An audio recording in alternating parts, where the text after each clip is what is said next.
এই কটা কাজ করতে পারলে ভালো, যদি সবগুলো না করতে পারেন দুটো তিনটেও করবেন। একটু বাছাই করে বলে দিই, যারা এখানে কীর্তন শুনছেন, যারা দীক্ষা নিয়েছেন, গুরুমন্ত্র নিয়েছেন, তারা খুব কান খুলে শুনবেন।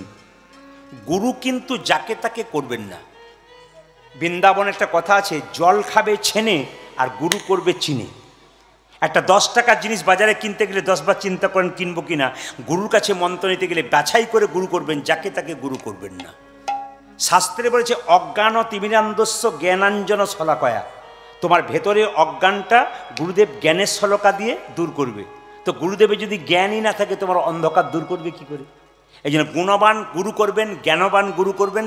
চৈতন্য চৈতামিতে বলেছে শুধু ব্রাহ্মণ গুরু হবে তা নয়, বৈষ্ণব গুরু হবে তা নয়, সাধু গুরু হবে তা নয়, কিবা বিপ্র কিবা শূদ্র নাসিক জ্ঞানে নয়, কৃষ্ণ তত্ত্ববেত্তা যেই সেই গুরু হয়। যিনি কৃষ্ণ তত্ত্ব ভালো জানেন, যার কাছে বসলে শান্তি পাবেন, যার কাছে প্রশ্ন করলে উত্তর পাবেন, অজানা জিনিস জানতে পারবেন, তাকেই গুরু করুন, না কোনো লাভ নেই। কেন? ডাক্তার দেখাতে গেছেন, যদি ডাক্তার ভালো না হয় রোগ বাড়াবে, আর ডাক্তার যদি ভালো হয় তার রোগ কিন্তু কমাবে। তাহলে আপনার মনের মধ্যে যে দুঃখ থাকে, যন্ত্রণা থাকে, মায়েরা 5 জায়গায় বলবেন না। সংসারে অশান্তি থাকতে পারে, মনের ভেতরে অশান্তি থাকতে পারে, কাউকে 5 জায়গায় বলবেন না। কেন? আপনার দুঃখের কথা 5 জনকে বলবেন, ওরা দেখবেন আরও 5 জনকে বলে জ্বালা বাড়িয়ে দেবে। কিন্তু আপনার দুঃখের কথা, মনের কথা 2 জনকে বলবেন সমাজে। কাকে? একটি গুরুকে, একটি গোবিন্দকে। গুরু যদি থাকে তিনি বাবার মতো, তিনি শুনবেন, কিচ্ছু বলবেন না, সমাধান করবেন। আর যদি গুরু কাছে না থাকে, গোবিন্দের মন্দিরে 2 ফোঁটা চোখের জল ফেলে ভগবানকে বলুন, ভগবান শুনবে আপনার মনের কথা। তবে একটা কথা বলে যাই আপনাদেরকে, যদি পরামর্শ জীবনে নিতে হয় তাহলে ভালো লোকের কাছে পরামর্শ নিন। সবাই শুনবেন, যিনি গুণবান, যিনি গুণী মানুষ, যিনি জ্ঞানী মানুষ, তার কাছ থেকে পরামর্শ নেবেন। এখানে যারা বয়স্ক বাবারা আছেন, কীর্তন শুনছেন, কম বয়সে ছেলেরা হচ্ছে কীর্তন শুনছে, এরা বোঝে, মাথা নড়াচ্ছে, জ্ঞান আছে, চৈতন্য আছে। যদি কোনো জ্ঞানের কথা শুনতে চান, পরামর্শ নিতে চান, ভালো লোকের কাছে নিন। কেন বলুন তো? মহাভারতে যুদ্ধ হয়েছিল, দেখবেন পঞ্চপাণ্ডবের দাদা যুধিষ্ঠির পরামর্শ নিয়েছিল কৃষ্ণের কাছে, কুরুক্ষেত্রের যুদ্ধে জিতে গিয়েছিল। আর 100 ভাইয়ের দাদা দুর্যোধন পরামর্শ নিয়েছিল শকুনির কাছে, গোটাটাই নিতাই গৌর হরি বলে হয়ে গিয়েছিল। ওই জন্য পরামর্শটা যেন ভালো হয়। ও মায়েরা, এই দিয়ে তাকান, সুখের দিনে মানুষ আগে যায় আর দুঃখের দিনে মানুষ পেছনে যায়। প্রমাণ দিয়ে দেবো আপনাদের। সুখের দিনে মানুষ আগে যায়, দুঃখের দিনে পেছনে যায়। সুখের দিন কোনটা? আপনাদের আসরতলায় কোনো একটা ছেলের বিয়ে হচ্ছে, যখন বরযাত্রী যাবে লক্ষ্য করবেন, আগে কিন্তু বরযাত্রীর গাড়িটা যাবে, তারপর পেছনে বরটা যাবে। মানে আনন্দের দিনে সবাই আগে আগে যাচ্ছে, পেট ভরে খাবো, নাচবো, গাইবো, চলে আসবো। কিন্তু আপনি যখন মরে যাবেন তখন দেখবেন আপনার মৃতদেহটা আগে আগে যাচ্ছে, আর আপনার পেছন পেছন কিন্তু আপনার আত্মীয় স্বজন যাচ্ছে। তার মানে প্রমাণ দিয়ে দিচ্ছে যে দুঃখের দিনে মানুষ পেছনে আর সুখের দিনে মানুষ আগের দিকে থাকে। এই জন্য বারবার বলল, সুখ হোক দুঃখ হোক গোবিন্দকে ছাড়বেন না, গোবিন্দের নামকে ছাড়বেন না। যেখানে ভগবানের নাম হবে সেখানে বসবেন। গুরু দেখুন, গুরু মন্ত্র যখন ভজন করবেন, যে গুরুর কাছে মন্ত্র নিয়েছেন আগে সেই গুরুকে স্মরণ করতে হবে। শাস্ত্র বলেছে, গুরু বিনা যেজন গোবিন্দ ভজে সে পাপী নরকেতে মজে। তবে যারা সদ্গুরু করেছেন তাদেরকে বলবো, শ্রীমদ্ ভাগবত গীতার 80তম অধ্যায় 34তম শ্লোক, একবারে শাস্ত্রের রেফারেন্স দিয়ে দিচ্ছি। 80তম অধ্যায় 34তম শ্লোকে বলছে, যদি কেউ গুরুমন্ত্র নিয়ে গুরু সেবা না করে তাহলে কোনোদিন তার গোবিন্দ সেবা হয় না। ভগবান নিজের মুখে বলছেন যে আগে গুরুকে সেবা করো, গুরুকে যত্ন করো, দেখবে গোবিন্দের কৃপা পাবে। গুরু যদি সন্তুষ্ট হয় তাহলে ঠিক আছে। তবে গুরু শিষ্যের সম্পর্ক কেমন হবে বলে দিই আপনাদেরকে। মায়েরা সবাই মনে রাখবেন, আপনি গুরু বাড়ি যাবেন, খালি হাতে যাবেন না, কিছু নিয়ে যাবেন। কিন্তু গুরু যদি আপনারা বাড়িতে আসে, উনি খালি হাতে আসবেন তা বললে হবে না, ওনাকেও কিছু আনতে হবে। তাহলে বুঝবেন পিতা পুত্রের সম্পর্ক রেখেছেন। আপনি আপনার ছেলে দুবাইয়ে থাকে কি বোম্বে থাকে কি কলকাতায় থাকে, ছেলেকে দেখতে যাবেন, 1 প্যাকেট মিষ্টি নিয়ে যাবেন না? তাহলে গুরুর যদি শিষ্য ছেলে হয় তাহলে যেমন সামর্থ্য কিছু তো নিয়ে যেতে হবে। যেমন আপনি শিষ্য হয়ে গুরুর কাছে নিয়ে যাচ্ছেন, গুরুরও কর্তব্য শিষ্যের বাড়ি কিছু নিয়ে যাওয়া, খালি হাতে কেউ যাবে না। এই জন্য গুরু করবে শিষ্য, তাকেও চিনে করবে, শিষ্য করবে গুরু, তাকেও চিনে করবে। মায়েরা, যে জনে কৃষ্ণ ভজে সে বড়, জোরে বলুন, দাঁড়ান দাঁড়ান দাঁড়ান ধীরে, যে জন কৃষ্ণ ভজে সে বড়। আমি সবার মুখে শুনতে চাই, যে জন কৃষ্ণ ভজে সে বড়। একটা প্রমাণ দেখুন ধীরে। এক বুড়ি মা একদিন ভগবানকে ডাকছে, দেখা দাও দেখা দাও দেখা দাও। ভগবান এসে বলছে, বুড়ি ডাকলি বছর 20, বল তুই কি চাস? বুড়িমা বলল, 3টে জিনিস নাই, শুনবেন ভালো করে, 3টে জিনিস নাই। কি? আমি চোখে দেখতে পাই না, ছেলে বড় হলো, ছেলের বিয়ে হয় না, টাকা পয়সা সোনা দানা নাই, ব্যবস্থা করে দাও। বলে কী চাইলি? চোখ দাও, চোখে দেখতে পাই না, ছেলের বিয়ে দিয়ে দাও, আর সোনা দানা টাকা পয়সার মালিক করে দাও। ভগবান বলছে বুড়ি ডাকলি বছর 20, সে তুই এই চাইলি, 3টে দেবো না। বুড়ি বলছে তো তোমাকে ডাকতেও ছাড়বো না। ভগবান চলে যায়, বুড়ি রেখেই যায়। শেষে ভগবান বলছে কী চাস বল? বললাম তো তোমাকে, চোখও চাই, ছেলের বিয়েও চাই, সোনা দানাও চাই, দেবে তো হবে না, কিন্তু আমি তোমাকে ডাকতে ছাড়বো না। সঙ্গে সঙ্গে ভগবান বলল বুড়ি একটা অপশন দিলাম, যা চাইবি একটাই চা, 3টে দেবো না। বুড়ি বলছে তাহলে ছেলের বিয়ে হলে সোনা দানা পাবো না, চোখ হলে আবার ছেলের বিয়ে হবে না, দরকার নাই, আমি 3টেই নেবো। গোবিন্দ বলছে 3টে দেবো না, একটা দেবো। এই যখন তর্ক চলছে, বুড়ি তখন বলছে হে গোবিন্দ তুমি একটাই দেবে? বলে হ্যাঁ, এমন একটা জিনিস চাইবো যে 3টেই একসঙ্গে নিয়ে নেবো। যে জন কৃষ্ণ ভজে সে বড় চতুর। হে গোবিন্দ 5 মিনিট বসো, একটা বর চাইবো, ছেলের বিয়েও হবে, চোখও পাবো, আর সোনাদানাও হবে। দেখুন ভগবানকে বলছে তুমি 5 মিনিট বসো, ভগবান বলছে 5 মিনিট না, আমি 50 মিনিট বসতে পারি। বুড়ি মাথা চুল করছে আর বলছে ছেলের বিয়েও হবে, টাকা পয়সা সোনাদানা হবে, আবার আমি চোখেও দেখতে পাবো। হ্যাঁ গোবিন্দ পেয়ে গেছি, আমাকে একটা বর দাও। বলে কি? আমি যেন সোনার খাটে বসে নাতি নাতনিদের খেলা করতে দেখতে পাই। কেমন মশলা দিয়েছে, কেমন দিয়েছে বলুন তো? এইরকম ভগবানকে চালাক, ভগবানকে ঠকায় এরকম অনেক লোক আছে। যেমন একজন একদিন ভগবানকে রাখছে, বলছে প্রভু আমার পাশের বাড়ির লোকটা 4 তলা হয়ে যাচ্ছে, আমি গরিব হয়ে যাচ্ছি, ব্যবস্থা করো। ভগবান বলছে তুই গরিব হয়ে যাচ্ছিস? বলে হ্যাঁ, তুইও কর্ম কর, তুই পাবি। ও কর্ম করছে পাবে না ঠাকুর, কর্ম না করে কিছু পেতে চাই। বলে কর্ম না করে পাবে কি করে? না ঠাকুর, ওর 4 তলা হবে, আমার জন্য 2 তলা হয়, এটা আমি অন্তত পাই। বলছি ঠিক আছে, তাহলে ওর 4 তলা হয়, তোর 2 তলা হবে? বলে হ্যাঁ হবে, আমি এইটাই চাই, আমার যা হবে ওর ডবল হোক, কোনো অসুবিধা নাই, আমি কর্ম করে যে 2 তলা পাই, ও 4 তলা পাবে, কোনো অসুবিধা নাই। বল তুই কী চাস? বলছে হ্যাঁ গোবিন্দ এক কাজ করো, আমার একটা চোখ অন্ধ করে দাও, একটা চোখ কানা করে দাও, ওর তাহলে ডবল হবে। কি হবে? ও 2টো চোখ কানা হয়ে যাবে। তাহলে যে জন কৃষ্ণ ভজে সে বড় চতুর। ভগবান বললেন ঘরে তো চঞ্চলতা আছে, সংসারে অশান্তি আছে, ভগবানের নাম যেখানে হয় সেখানে শান্তিতে বসো, ঘরে শান্তি পাবে। আর এখানে বসেও যদি কেউ চঞ্চলতা করে তবে শান্তি তার জীবনে কোনো সময় হবে না। ভগবানের নাম শুনলে পুণ্য হয়, আর যদি নাম শুনতে সে কেউ গল্প করে তাহলে পুণ্যের বদলে আপনি পাপ সঙ্গে করে বাড়ি যাবেন। এই জন্য বারবার বলবো, যতক্ষণ কীর্তন শুনবেন, যতক্ষণ আছেন, যদি জায়গা থাকে নিজের জায়গায় বসুন, ভক্তি ভরে কীর্তন শুনুন। আমি আগেই বলেছি, বাবা যদি নিম গাছ হয় বাচ্চাটাও কিন্তু আম গাছ হবে না, নিম গাছই হবে। আর বাবা যদি আম গাছ হয় বাচ্চাটাও কিন্তু আম গাছই হবে। বাবা যদি বাঘ হয় তবে বাচ্চা কিন্তু বাঘের বাচ্চাই হবে। আর বাবা যদি শৃগাল হয় বাচ্চা কিন্তু শৃগালের মতোই হবে। এই জন্য বারবার বলবো, কীর্তন চলাকালীন যে যেখান থেকে এসেছেন শুধু ভক্তি ভরে বসুন, 2টো ভালো কথা শুনুন। এটা হচ্ছে কার্তিক মাস, শাস্ত্র বলছে অন্য মাসে কীর্তন শুনলে যে ফল লাভ হয় এই মাসে কীর্তন শুনলে তার 1000 গুণ ফল লাভ হয়। তাহলে এই মাসে যদি কেউ ভক্তি ভরে কীর্তন শুনতে পারে, অন্য মাসের চাইতে এই মাসে 1000 গুণ ফল লাভ হয়। গতকাল আপনাদের এখানে আমি ছিলাম, এই সামনে এখান থেকে 20 কিলোমিটার দূরে কি 15 কিলোমিটার দূরে। তো আমি দেখলাম ওদের পরিবেশ একবারে সন্ধ্যে থেকে মানুষ স্থির হয়ে বসে আছে, কোনো শব্দ নেই, এত ভক্তের ভিড়, কিন্তু কারোর সঙ্গে কোনো কথা নেই, চুপচাপ বসে বসে। আপনাদের এলাকা 15 কিলোমিটার দূরে, এদেরকে বলছিলাম অদ্ভুত পরিবেশ, একবারে ভক্ত থেকে বাচ্চা থেকে একবারে স্টপ, চুপচাপ শেষ পর্যন্ত এত সুন্দর পরিবেশ তৈরি করেছে যে মনে হলো হ্যাঁ নন্দীগ্রামের মাটি ধন্য। আপনাদের এখানে আসার পর থেকে আমি একটা জিনিস দেখলাম, এখানকার কমিটির যারা আছেন এত ভদ্র, এত বিনয়ী, এত সুন্দর সেবা, যার বাড়িতে আছি এ আমাকে মুগ্ধ করেছে। দীনেশ বাবু যিনি বাইরে থাকেন, তিনি 1 বছর আগে আমাকে বুকিং করেছেন এবং তার পরিবারের সঙ্গে আমার সাক্ষাৎ হয়েছে, তিনি ভিডিও কল করে কথা বলেছেন। খুব ভালো লেগেছে, আপনাদের পরিবেশ খুব ভালো লাগছে। এখানে যারা আমার বয়স্ক বাবারা আছেন, ভাইয়েরা আছেন, খুব সুন্দর শান্তিপূর্ণভাবে আপনারা বসে শুনছেন। এনাদের দিকে লক্ষ্য করে আপনারা যেমন দাঁড়িয়ে বা বসে আছেন সেভাবে ঠান্ডা মাথায় কীর্তন শুনবেন।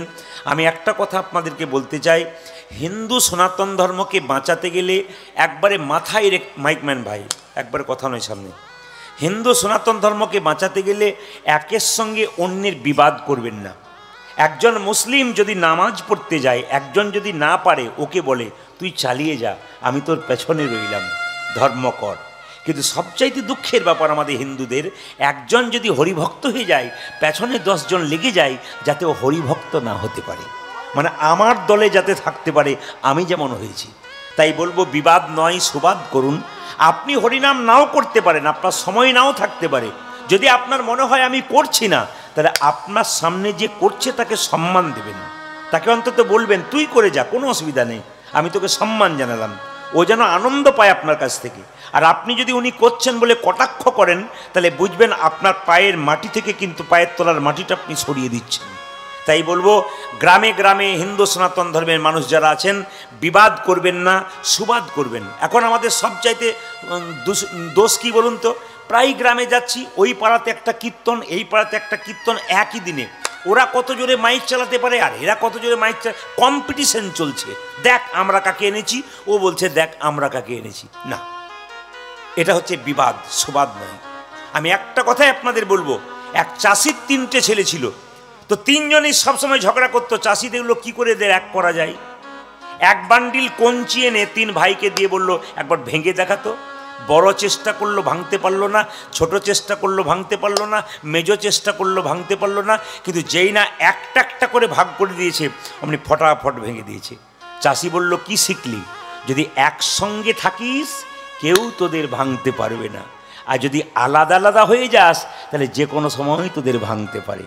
এই জন্য বারবার বলবো, যদি বিবাদ করেন সুবাদ না করেন তাহলে যে কোনো সময় কেউ আমাদের ভাঙতে পারে, আমাদের সনাতন ধর্মকে আঘাত করতে পারে। তাই বারবার বলবো যেন আঘাত না হয়, সম্প্রীতি বজায় রাখুন, সব সম্প্রদায়ের মানুষকে ভালোবাসুন, সমস্ত ধর্মকে সম্মান দিন এবং নিজেকে ভালো মানুষ হয়ে যান।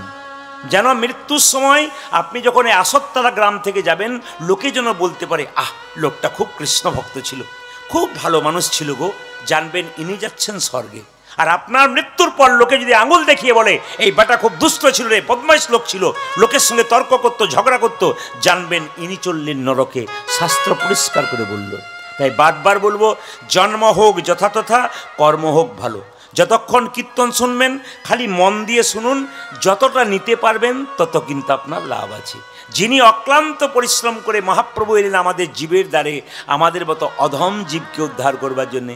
শ্রী গৌরাঙ্গ প্রেমের ঠাকুর প্রেমে বিলাতে এলো নদী যাই, শ্রী গৌরাঙ্গ প্রেমের ঠাকুর, ডান দিকটা, প্রেমে বিলাতে এলো নদী, শ্রী গৌরাঙ্গ প্রেমের ঠাকুর প্রেম বিলাতে এলো নদী যাই, শ্রী গৌরাঙ্গ প্রেমের ঠাকুর প্রেম বিলাতে এলো নদী, রাধা প্রেমে গড়া তনু, রাধা প্রেমে গোলা তনু, রাধা প্রেমে গড়া তনু, রাধা প্রেমে গোরা তনু, অন্তরে যার শ্যামরাই রাই, রাধা প্রেমে গোলা তনু,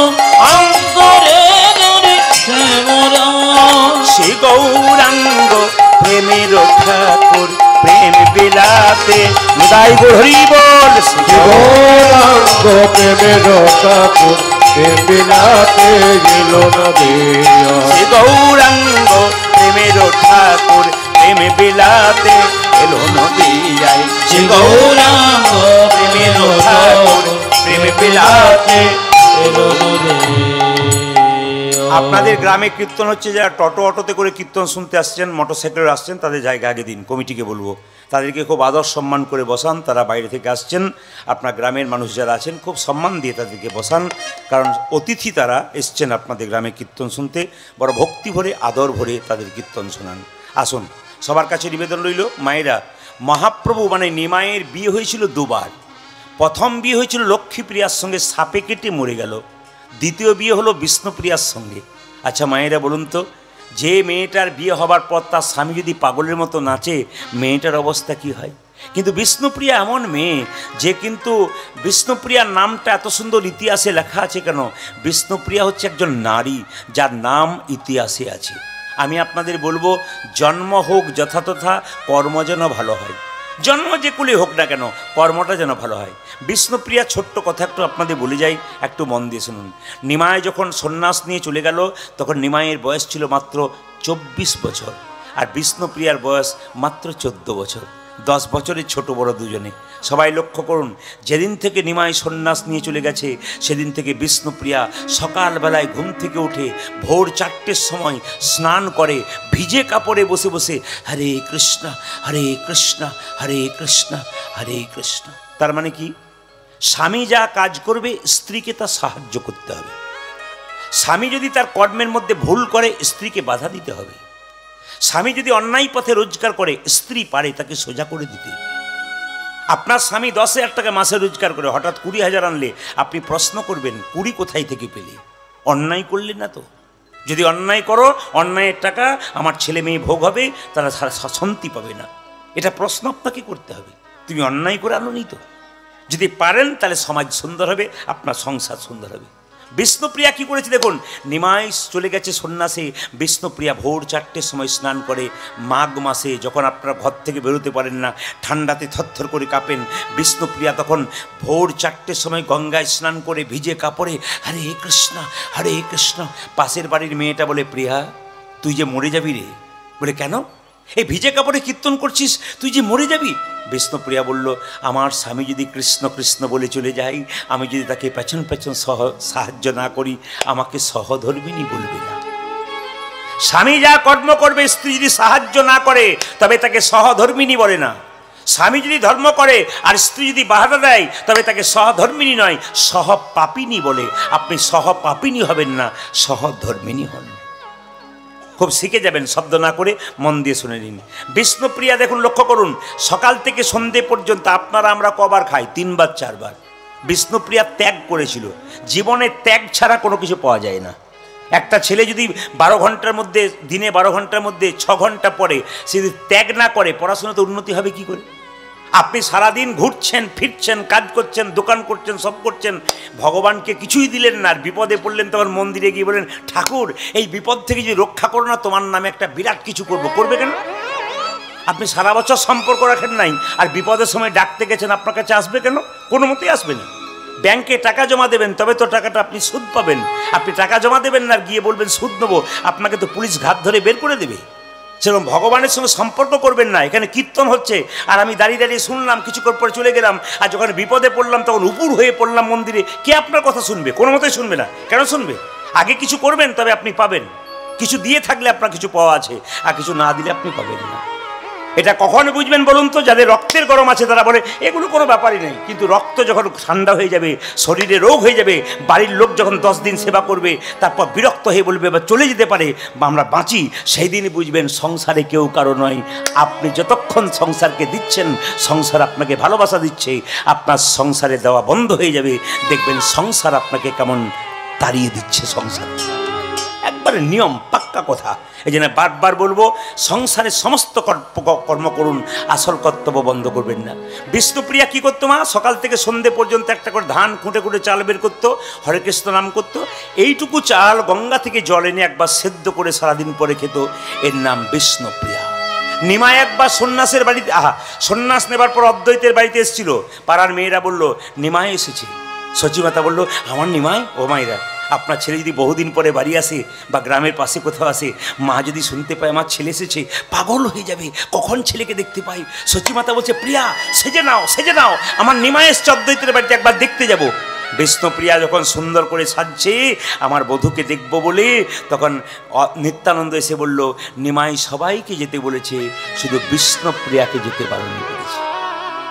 মায়েরা, নিমাই নিত্যানন্দকে বলেছে, দাদা সবাই আমাকে দেখতে আসবে, একজন যেন না আসে, বিষ্ণুপ্রিয়া। বিষ্ণুপ্রিয়া কেঁদে কেঁদে বলছে, এতদিন তোমার জন্য ত্যাগ করলাম, তুমি আমাকে দেখবে না? ঠিক আছে, ছেলেরা যখন ঘুড়ি উড়ায় তখন ঘুড়ি অনেক আকাশে উড়ে যায়, কিন্তু লাটাইটা তো ছেলের হাতে থাকে। যখন লাটায়ে টান দেবে তখন ঘুড়ি আসতে বাধ্য। আমার প্রেমের লাটায়ে তুমি বাঁধা আছো, যখন আমি প্রেমের টান দেব তখন তুমি আমার কাছে আসতে বাধ্য। এরই নাম বিষ্ণুপ্রিয়া। যদি বইপত্র পড়েন তাহলে চৈতন্য চরিতগ্রন্থ জীব গোস্বামী পাদ পরিষ্কার পরিচ্ছন্ন করে বর্ণনা করেছে, আপনারা পড়বেন মায়েরা। সবাই লক্ষ্য করুন, বিষ্ণুপ্রিয়াকে ডাকলো না, মেয়েরা সব দেখতে যাচ্ছে, নিমাই এসেছে দেখতে যাব। বিষ্ণুপ্রিয়া কাঁদছে আর পাড়ার মেয়েরা চিৎকার করে বলছে, এ প্রিয়া, এ প্রভু সবাইকে ডাকলো তোকে ডাকলো না। বিষ্ণুপ্রিয়া কেঁদে কেঁদে বলল, আমাকে ডাকলো না? বলে না, তোর মতো অভাগিনী কজন আছে, ভাগ্যহীনা কজন আছে? বিষ্ণুপ্রিয়া বলছে, আমাকে ভাগ্যহীনা বলবে না, আমার মতো ভাগ্যবতী আছে কজন? বলে কেন? যাকে দেখবার জন্য হাজার হাজার মানুষ চলে যায় সে তো হাজার হাজার মানুষের নয়, সে তো আমার মানুষ। আমার মানুষকে দেখবার জন্য যদি হাজার হাজার মানুষ চলে যায়, আমার মতো ভাগ্যবতী কজন হয়? তুই যাবি না? না। বলে কেন? ভক্ত যদি ভগবানকে ডাকে, ভগবানের কাছে ভক্তকে যেতে হয় না, ভগবানকে ভক্তের কাছে আসতে হয়। অহল্যা পাষাণ হয়েছিল, রামকে ডেকেছিল, রাম অহল্যার কাছে এসেছিল, অহল্যা রামের কাছে যায় না। সবাই শুনে নিন, আপনারা অনেকে জানেন সন্ন্যাসের পরে নিমাই একবারও বাড়ি আসে নাই, কিন্তু চৈতন্য চরিতামৃতে বলছে একদিন রাত্রি 12টার সময় নিমাই এসেছিল বিষ্ণুপ্রিয়ার কাছে। মায়েরা অনুভব করুন তো, আপনার স্বামী যদি 12-13 বছর আপনাকে ছেড়ে চলে যায়, একদিন রাত্রিবেলায় যদি আপনার দরজায় ধাক্কা দেয়, আপনার অবস্থা কি হয়? বিষ্ণুপ্রিয়া যখন রাত্রি 12টার সময় ঘুমাচ্ছে তখন দরজায় ধাক্কা, প্রিয়া, প্রিয়া, প্রিয়া। কে? আমি এসেছি। তুমি কে? আমি তোমার প্রাণনাথ এসেছি। এসেছো তুমি? এতদিন পরে অভাগিনীর কথা মনে পড়েছে, দরজা খুলবে না? না, আমি এলাম এতদিন পরে তোমাকে দেখা করবার জন্য, তুমি দরজা খুলবে না? না, একবার দেখা দাও প্রিয়া, একবার দেখা দাও। বিষ্ণুপ্রিয়া দরজাটা খুললো, কিন্তু দেখেন আমার দিকে তাকান, নিমাই পেছন দিকে দাঁড়িয়ে আছে আর বিষ্ণুপ্রিয়া কাপড়টা এরকম করে নিয়ে দাঁড়িয়ে আছে। নিমাই বলছে, অভিমান হয়েছে আমার দিকে তাকাবে না? না, আমি অদ্বৈতের বাড়িতে এসেছি, সবাইকে ডেকেছি, তোমায় ডাকিনি বলে অভিমান হয়েছে? না, আমি সন্ন্যাস নিয়ে চলে গেলাম, তোমার অভিমান হয়েছে? না, তবে আমার দিকে তাকাবে না কেন? বিষ্ণুপ্রিয়া যা কথা বললো শুনলে চমকে যাবেন। বিষ্ণুপ্রিয়া বলল, স্বামী, বহুদিন পরে স্বামী যদি স্ত্রীর কাছে আসে, কোন স্ত্রীর ইচ্ছা না হয় তার স্বামীর দিকে তাকাতে? আমারও ইচ্ছা হয় তোমার মুখের দিকে তাকাবো, কিন্তু তাকাতে পারছে না কেন জানো? শাস্ত্রে পরিষ্কার করে বলেছে যে একবার সন্ন্যাস নেয় তার নারী মুখ দেখতে নাই। আমার মতো হতভাগিনীর মুখ দেখিয়ে আমি তোমার সন্ন্যাস ধর্ম নষ্ট করতে চাই না। প্রিয়া, তোমার মতো নারী যদি ঘরে ঘরে হয়, কে বলছে ভগবানকে পাবে না? তোমার মতো স্ত্রী যদি ঘরে ঘরে হয়, সমাজ ভালো হবে, সংসার ভালো হবে, মানুষ ভালো হবে। বিষ্ণুপ্রিয়াকে বলল, কিছু চাইবে না? বিষ্ণুপ্রিয়া বলছে, না, কিছুই চাইবে না। না, বহুদিন পরে স্বামী যদি স্ত্রীর কাছে আসে, স্ত্রীর কোনো চাওয়া পাওয়া থাকে না?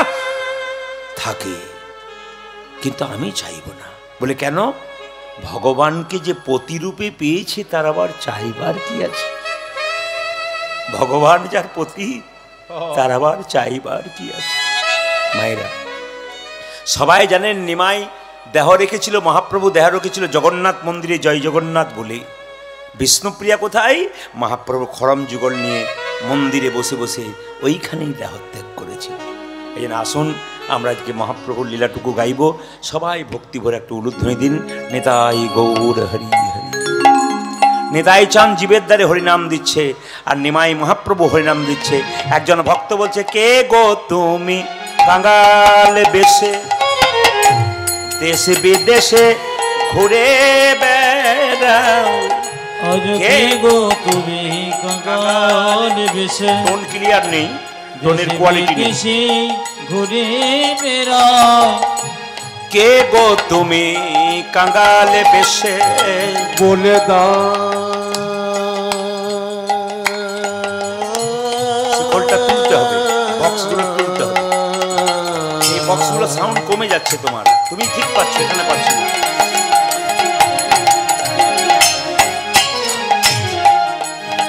কে গো তুমি, তুমি বাহ।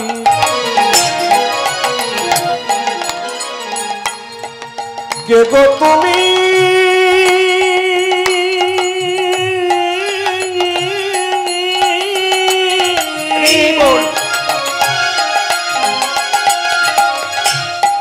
ওই নদিয়া পথে পথে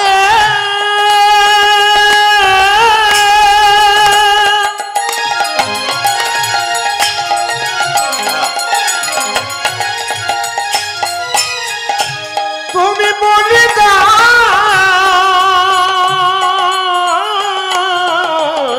বলে হারি রিভাবটা দাও, যে রিভাব দাও, রিভাব নেই, কাঠের মতো শব্দ। কে গো তুমি যে যখন কাজ করবে তার তখন রিভাব বাড়াবে।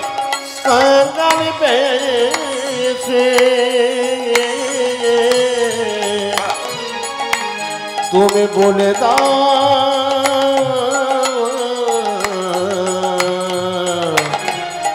কে গো তুমি কে গো তুমি কাঙ্গালে বেশে দেশ বিদেশে ঘুরে বেড়াও। আজ কে গো তুমি কাঙ্গাল বেশে দেশ বিদেশে ঘুরে বেড়াও। অতি বড় ব্যথার ব্যথি নয়ন জলে বুকি ভাষা।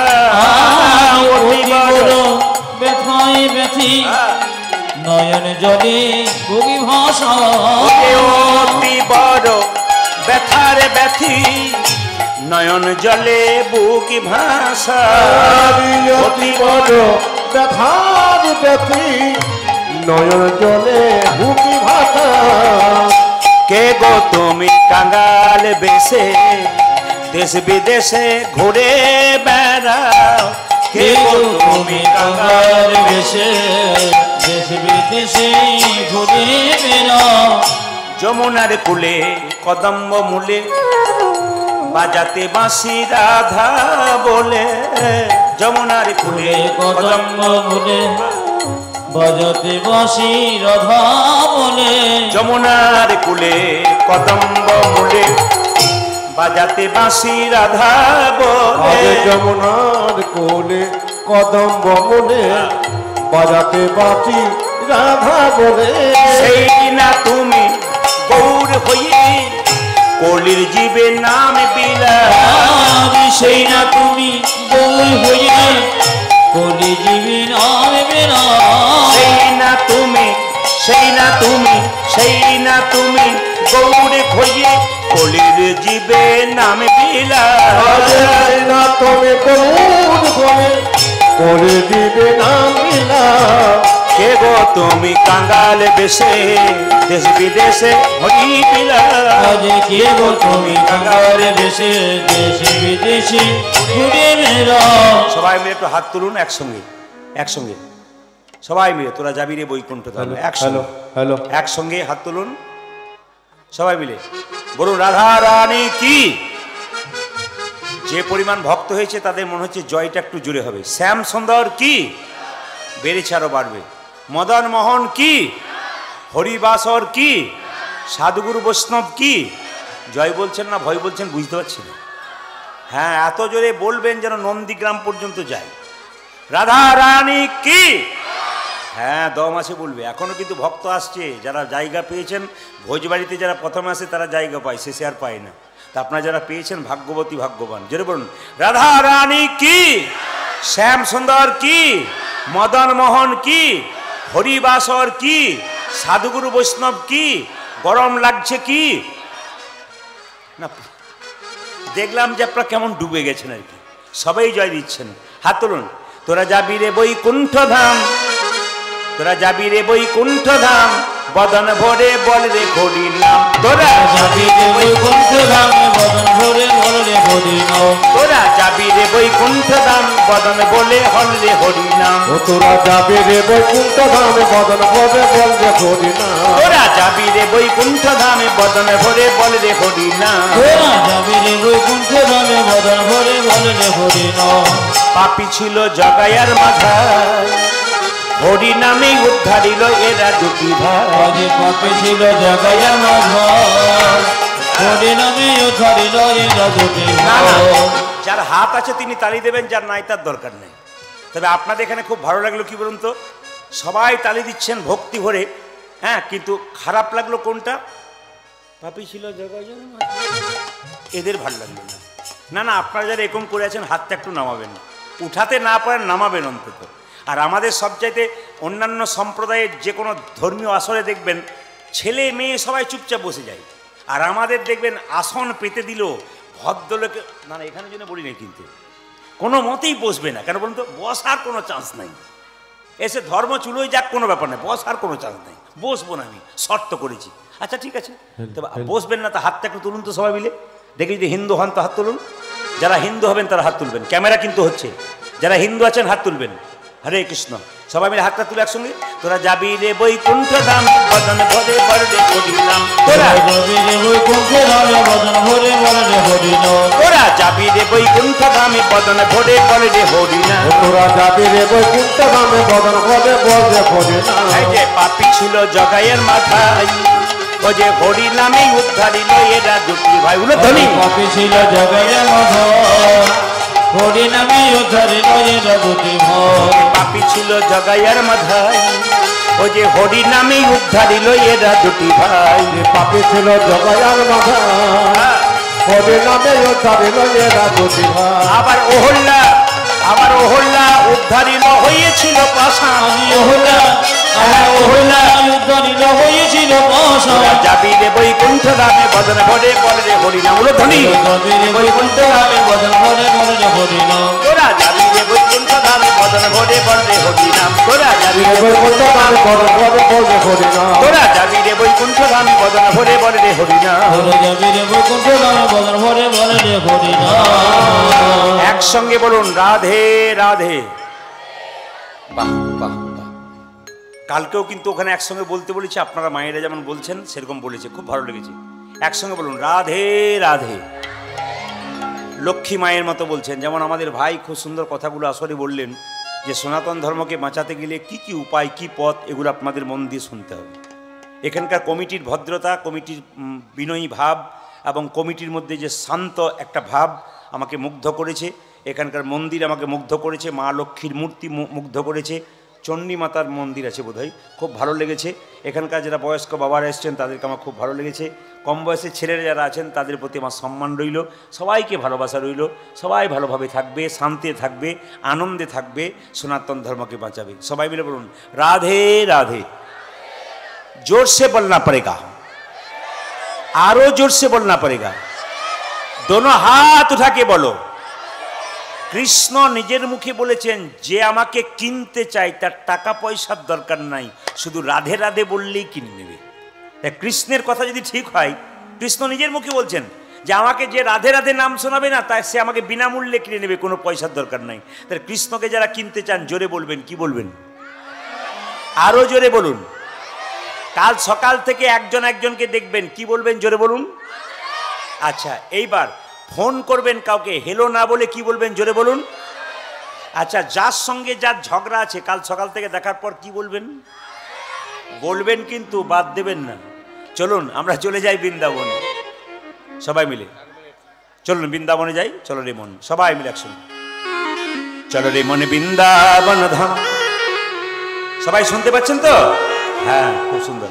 চলো রে মনে বৃন্দাবন ধাম, রতিজা রাধে রাধে नाम, मिलेंगे कुंज बिहारी, मिलेंगे राधा प्यारी।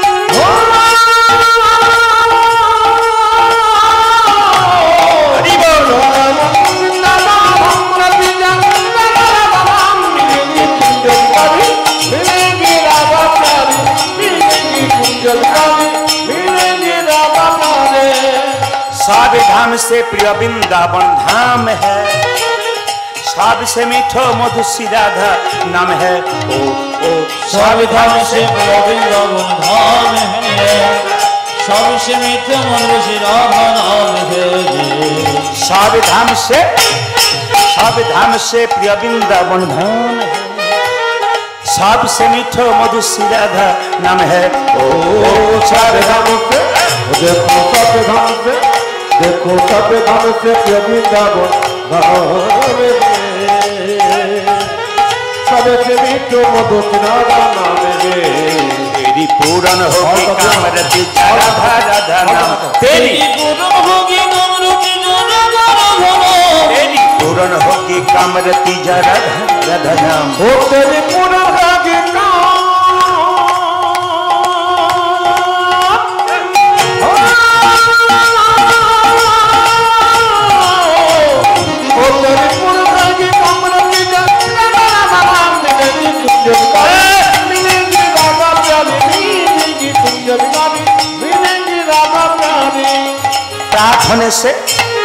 प्रार्थना से जमुना में नहाएंगे, परिक्रमा करके जीवन सफल बनाएंगे।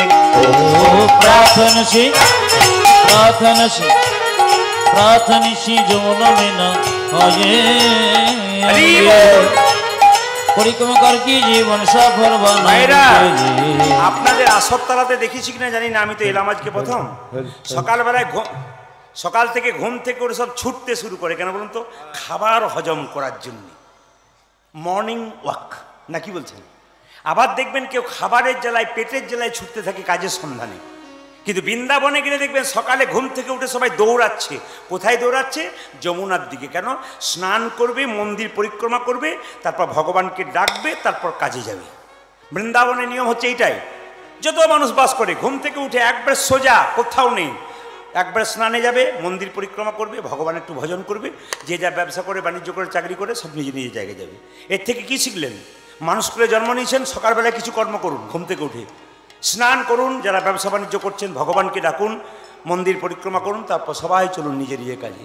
প্রার্থনে সে যমুনা में नहाएंगे, परिक्रमा करके जीवन सफल बनाएंगे। ओ प्राप्त होने से देखो, प्राप्त होने से, प्राप्त होने से देखो, प्राप्त होने से जमुना में नहाएंगे, परिक्रमा करके जीवन सफल बनाएंगे। तेरी पूरन होगी कामरति राधा राधा नाम, तेरी पूर्ण होगी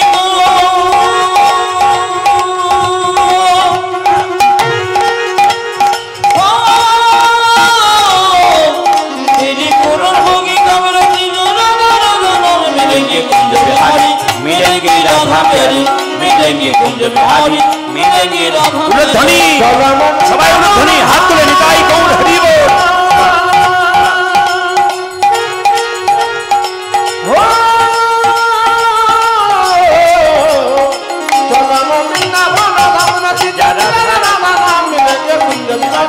मिलेंगे राधा प्यारी, मिलेंगे कुंज बिहारी, मिलेंगे राधा রাধা রানী কি। সবাই লক্ষ্য করুন, ছোট্ট ছেলেটা যখনই যেই না পাখিটা খুলে দিয়েছে, সঙ্গে সঙ্গে বলছে, হ্যাঁ রে তুই পাগড়ি বেঁধে দিয়েছিস, তোর পোকা হয়েছে, তুই বললি না কেন? তাই তোর চিকিৎসা করাতাম। কবিরাজ ডেকে ছোট্ট দুঃখী কেঁদে কেঁদে বলছে, গুরুদেব আমি যদি বলতাম আমার মাথায় পোকা হয়েছে, তুমি না হয় কবিরাজ ডেকে আমার চিকিৎসা করাতে, কবিরাজ মলম মেখে আমায় শুয়ে থাকতে বলতো, কিন্তু আমি যে কৃষ্ণ সেবাই বঞ্চিত হতাম। হরি গুরু গুরু দে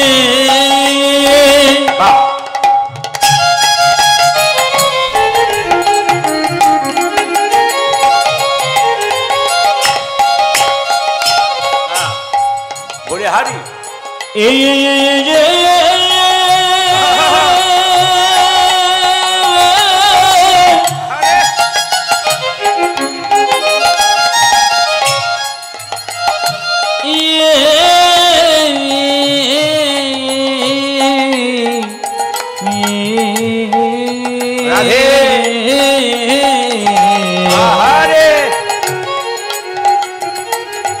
আমি কৃষ্ণ সেবায় বঞ্চিত হতাম।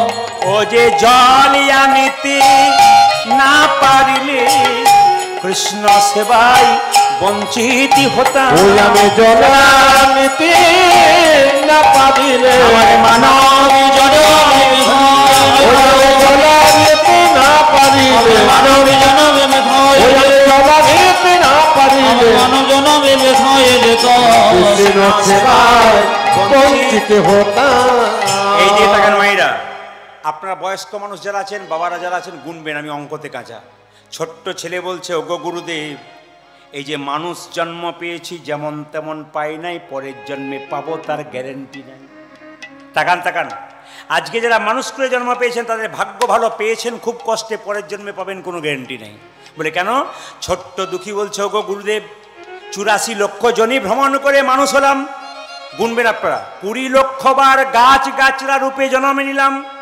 কত রকমের গাছ হতে হতে যেদিন তুলসী বৃক্ষ রূপে জন্ম নিলাম, যেদিন তুলসীর পাতা গোবিন্দ সেবায় লাগলো, যেদিন তুলসীর ডাল ভক্ত কণ্ঠে নিল, সেদিন গাছ জন্ম থেকে মুক্তি পেলাম। কত হলো? 20। 9 লক্ষ বার জলে জন্ম নিলাম।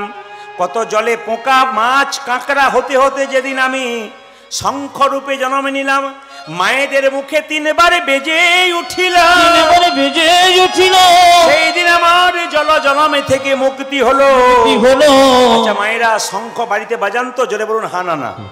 আচ্ছা কবার বাজান? জোরে বলুন। 3 বার। কেন বাজান? একবার ব্রহ্মাকে উদ্দেশ্য করে, একবার বিষ্ণুকে উদ্দেশ্য করে, একবার মহেশ্বরকে উদ্দেশ্য করে। শঙ্খ ভুলে 4 বার বাজাবেন না। যদি 4 বার বাজান তাহলে আপনি অসুরকে আহ্বান করবেন। অসুররা যখন তাদের রাজাকে ডাকতো তখন তারা 4 বার বাজাতো শঙ্খ। আর মায়েরা মাথায় রাখবেন 3 বার বাজাবেন। এই শঙ্খ বাজালে উপকার কি আছে? বার্লিন বিশ্ববিদ্যালয়ে বিখ্যাত বিজ্ঞানী বললেন যে শঙ্খ যদি কেউ বাজাতে পারে প্রতিনিয়ত, সকালে 3 বার, দুপুরে 3 বার, সন্ধ্যেবেলায় 3 বার, তাহলে কী হবে? তার শ্বাসকষ্ট অনেকটা দূর হবে। যাদের শ্বাসকষ্টের প্রবলেম আছে দূর হবে। সবাই শুনে রাখুন, এই শঙ্খ যখন বাজাবেন, শঙ্খের ভেতরে যে জল আছে বাড়ির চারিদিকে ছড়িয়ে দেবেন। কেন? নেগেটিভ এনার্জি দূরে যাবে, পজিটিভ এনার্জি আসবে। তাছাড়া ব্রাহ্মণ ঠাকুর যখন পুজো করে ফলমূলের ওপর দেবেন শঙ্খের ভেতরে জলটা দেয়। কেন? শঙ্খের জলের ভেতরে ক্যালসিয়াম থাকে। দূষিত বহু জিনিস দেখবেন প্রসাদের নষ্ট হয় যদি শঙ্খের জল প্রসাদে দেওয়া যায়। এই জন্য আগেকার মানুষ এটা দেয়। এবং আরেকটা কথা বলে রাখি মায়েরা, শঙ্খ কারা কারা বাজাবেন না? যাদের পেটে বাচ্চা আছে তারা চাপ দিয়ে শঙ্খ বাজাবেন না, যাদের হার্টের দোষ আছে তারা শঙ্খ বাজাবেন না, আর যারা মদ খায়, গাঁজা খায়, খৈনি খায়, গুটকা খায়, তারা কোনোদিন শঙ্খ বাজাবেন না। শঙ্খ অপমান করা হয়। সবাই লক্ষ্য করুন, তাহলে 20 লক্ষ বার গাছগাছরা, 9 লক্ষ বার শঙ্খ রূপে। কত হলো মায়েরা? 20 আর 9 39 নাকি? আর বলেন না, এই সময় অঙ্ক করতে বলেন না। 29। হ্যাঁ, বাচ্চাগুলো আছে বলে বেঁচে আছি। কি সুন্দর বলছে 29, আর মাগুলো বলছে দাঁড়ান গুনে দেখি, কালকে কম্পিউটার টিপিয়ে বলবো। 29 হলো। আর 9 লক্ষ বার হলো। 11 লক্ষ বার পোকা রূপে জন্ম নিলাম। কত রকমের পোকা হতে হতে যেদিন ভ্রমর কুলে জন্ম নিলাম, ফুল থেকে মধু সংগ্রহ করে গোবিন্দের সেবাই দিলাম। সেদিন আমার ভ্রমর কুল থেকে, পোকা কুল থেকে জন্ম হল, মুক্তি হলো। কত হলো? 29 আর 11 কত হলো? 40। 30 লক্ষ বার গাছ গাছ 30 লক্ষ বার আমি পশুকুলে জন্ম নিলাম। কত রকমের পশু হতে হতে যেদিন গাভী কুলে জন্ম নিলাম, যেদিন গাভীর চামড়া দিয়ে শিকল তৈরি হলো, যেদিন গাভীর দুগ্ধ দিয়ে গোবিন্দের সেবা হলো, সেই দিন আমি গাভী মানে পশুকুল থেকে মুক্তি পেলাম। কত হলো? 70। 10 লক্ষ বার পাখি রূপে জন্ম নিতে নিতে যেদিন ময়ূর কুলে জন্ম নিলাম, যেদিন গোবিন্দের মাথায় পালক রূপে থাকলাম, সেদিন আমার পাখি জন্ম থেকে মুক্তির। কত হলো মায়েরা? 80। আর 4 লক্ষ বার বানর কুলে জন্ম নিতে নিতে যেদিন রাম ভক্ত হনুমান হলাম। দেখুন, দুটো ছেলে রাস্তা দিয়ে যাচ্ছে, একটা হনুমান মরে গেছে। যদি হিন্দুর ছেলে হয়, যেমন করে পয়সা দায় করে নিজের পকেট থেকে পয়সা দিয়ে হনুমানের সমাধি কিন্তু দেবে। কেন দেবে বলুন তো? হনুমানের কাছে শিক্ষা আছে। মানুষ হয়ে যা পারলাম না, হনুমান তা পারলো। কি পারলো মা? একদিন হনুমান যখন সীতাকে উদ্ধার করলো, তখন হনুমান মতির মালা, সীতা মতির মালা হনুমানকে দিয়েছে। হনুমান কি করলো? কপালে ঠেকালো, কানে ঠেকালো, চোখে ঠেকালো, নাক দিয়ে শুকে শুকে দেখলো, জিভ দিয়ে চেটে চেটে দেখলো, তারপরে আমি দাঁত দিয়ে কেটে কেটে 64 টুকরো করে দিল। এই 64 টুকরো কলিযুগে 64 মহান্ত রূপে এলো। লক্ষ্য করুন, যখনই দাঁত দিয়ে কেটেছে মতির মালাটা, লক্ষণ তখন সীতাকে বলছে, মা এ তুমি কি করলে? বানরকে তুমি মতির মালা দিলে, ও মতির মালার মানে কি বোঝে? দাঁত দিয়ে কেটে দিল। অতুল্য ধন তুলসী রে, তুমি যারে তুলসী রে, কুকুরে কি তার মান্য রাখে? যে তুলসীর মালা আপনারা পড়েন, যে তুলসী পাতা গোবিন্দ সবাই দেন, কুকুর কি মানে? প্রস্রাব করে দেয়। একটা বাচ্চা ছেলেকে মন্দিরে শুইয়ে দেবেন, ও কিন্তু মন্দিরের মানে জানে না, পায়খানা প্রস্রাব করে দেবে। বারবার লক্ষণ হনুমানকে অপমান করছে। সীতা তখন বলছে, হনু তুই আমার মালাটাকে অপমান করলি? কেঁদে কেঁদে হনুমান বলছে, মাগো এই মালা কি কোনোদিন অপমান করতে পারি? এ তো যেমন তেমন মালা নয়, এ তো আমার মায়ের দেওয়া প্রেমের মালা, ভালোবাসার মালা। এই মালা প্রথমে কপালে ঠেকালাম কেন জানো? এ তো যেমন তেমন মালা নয়, মায়ের দেওয়া প্রেমের মালা, ভালোবাসার মালা। আমি কানে ঠেকালাম কেন জানো? এই মালাতে রাম নাম শোনা যায় কিনা দেখলাম। চোখে ঠেকালাম কেন জানো? রাম দেখা যায় কিনা দেখলাম। নাক দিয়ে শুকে দেখলাম কেন জানো? এ মালাতে রাম অঙ্গের গন্ধ পাওয়া যায় কিনা দেখলাম। জিভ দিয়ে চেটে চেটে দেখলাম কেন জানো? এই জিভ দিয়ে চেটে দেখলাম এই জন্যে রামচরণের তুলসীর স্বাদ পাওয়া যায় কিনা দেখলাম। যে মালাতে রাম নাম শোনা যায় না, যে মালাতে রাম অঙ্গের গন্ধ পাওয়া যায় না, সে তো অলঙ্কার নয়, কলঙ্কের হার। তাই দাঁত দিয়ে কেটে কেটে ফেলে দিল। লক্ষণ হনুমানের হাত দুটো ধরে বলল, হনুমান রে, এতদিন আমার অহংকার ছিল, আমি রামের ভাই, আমার ভগবানের ভাই, তোর কাছে শিখে নিলাম কেমন করে রাম ভজনা করতে হয়। ওরে হনুমান, শিখিয়ে দে কেমন করে রাম ভজনা করব। তুই কি হৃদয়ে মাঝে রামে দেখাতে পারবি? লক্ষণ বলল, লক্ষণকে হনুমান বলল, লক্ষণ, ও লক্ষণ কাকা, বলে কি, তুমি তোমার একটা তীর আমাকে দাও। যে না তীরটা দিয়েছে, অমনি হনুমান বক্ষ বিদীর্ণ করেছে, তীরটাকে দিয়ে দেখলো একা রাম নয়, দেখে সীতারামের যুগল মিলন। সীতারামের যুগল মিলন,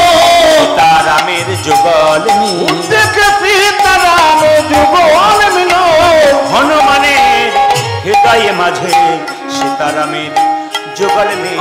আমার হনুমানি হৃদয়ে মাঝে আর কি তারে মারতে হনুমানের হৃদয়ে মাঝে, আর কি তারে মারতে হনুমানের হৃদয়ে মাঝে, আর কি তারে মারতে পারে দেখে সীতারামের যুগল মিলন। মায়েরা, গুরুদেব বলল, দীক্ষা কি দেব রে? তুই তো দীক্ষা সঙ্গে করে নিয়ে এসেছিস, তবু তুই যখন দীক্ষা নিবি দে, তোকে দীক্ষা দিলাম। তবে তোর একটা নাম দিলাম। তোর নাম দুঃখী রেখেছিল তোর বাবা মা, পাড়ার লোকে। তোর নামের সঙ্গে একটা নাম যোগ করলাম, কৃষ্ণদাস। আজ থেকে কেউ জিজ্ঞেস করলে বলবি দুঃখী কৃষ্ণদাস। বললাম লীলার নাম কি বলেছিলাম মা? দুঃখী কৃষ্ণদাস। দেখুন নামটা কেমন যোগ হলো। গুরুদেব বলল, মা বাবা নাম রেখেছে দুঃখী, আমি রাখলাম কৃষ্ণদাস।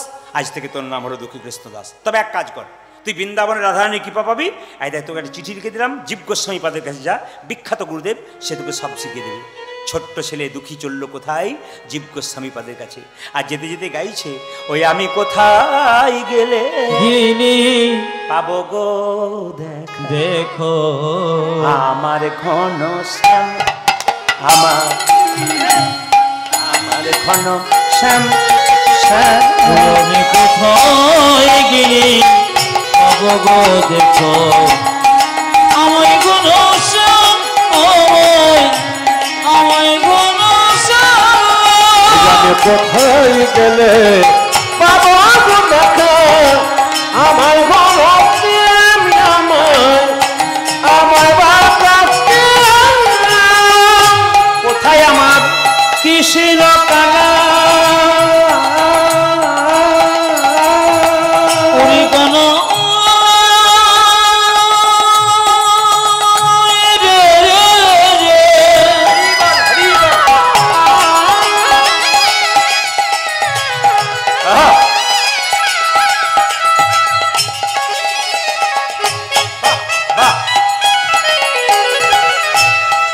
একবারে দেখাবে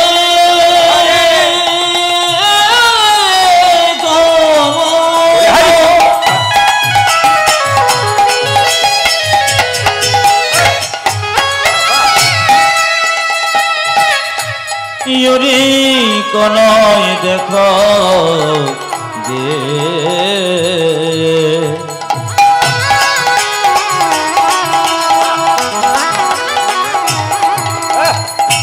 ওরে কনয় রে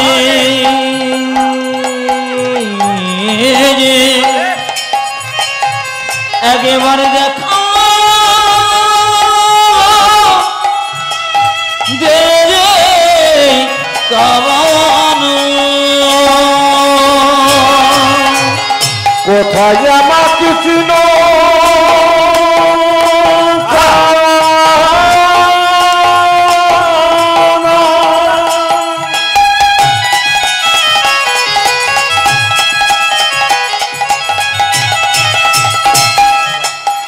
কোথায় ভালো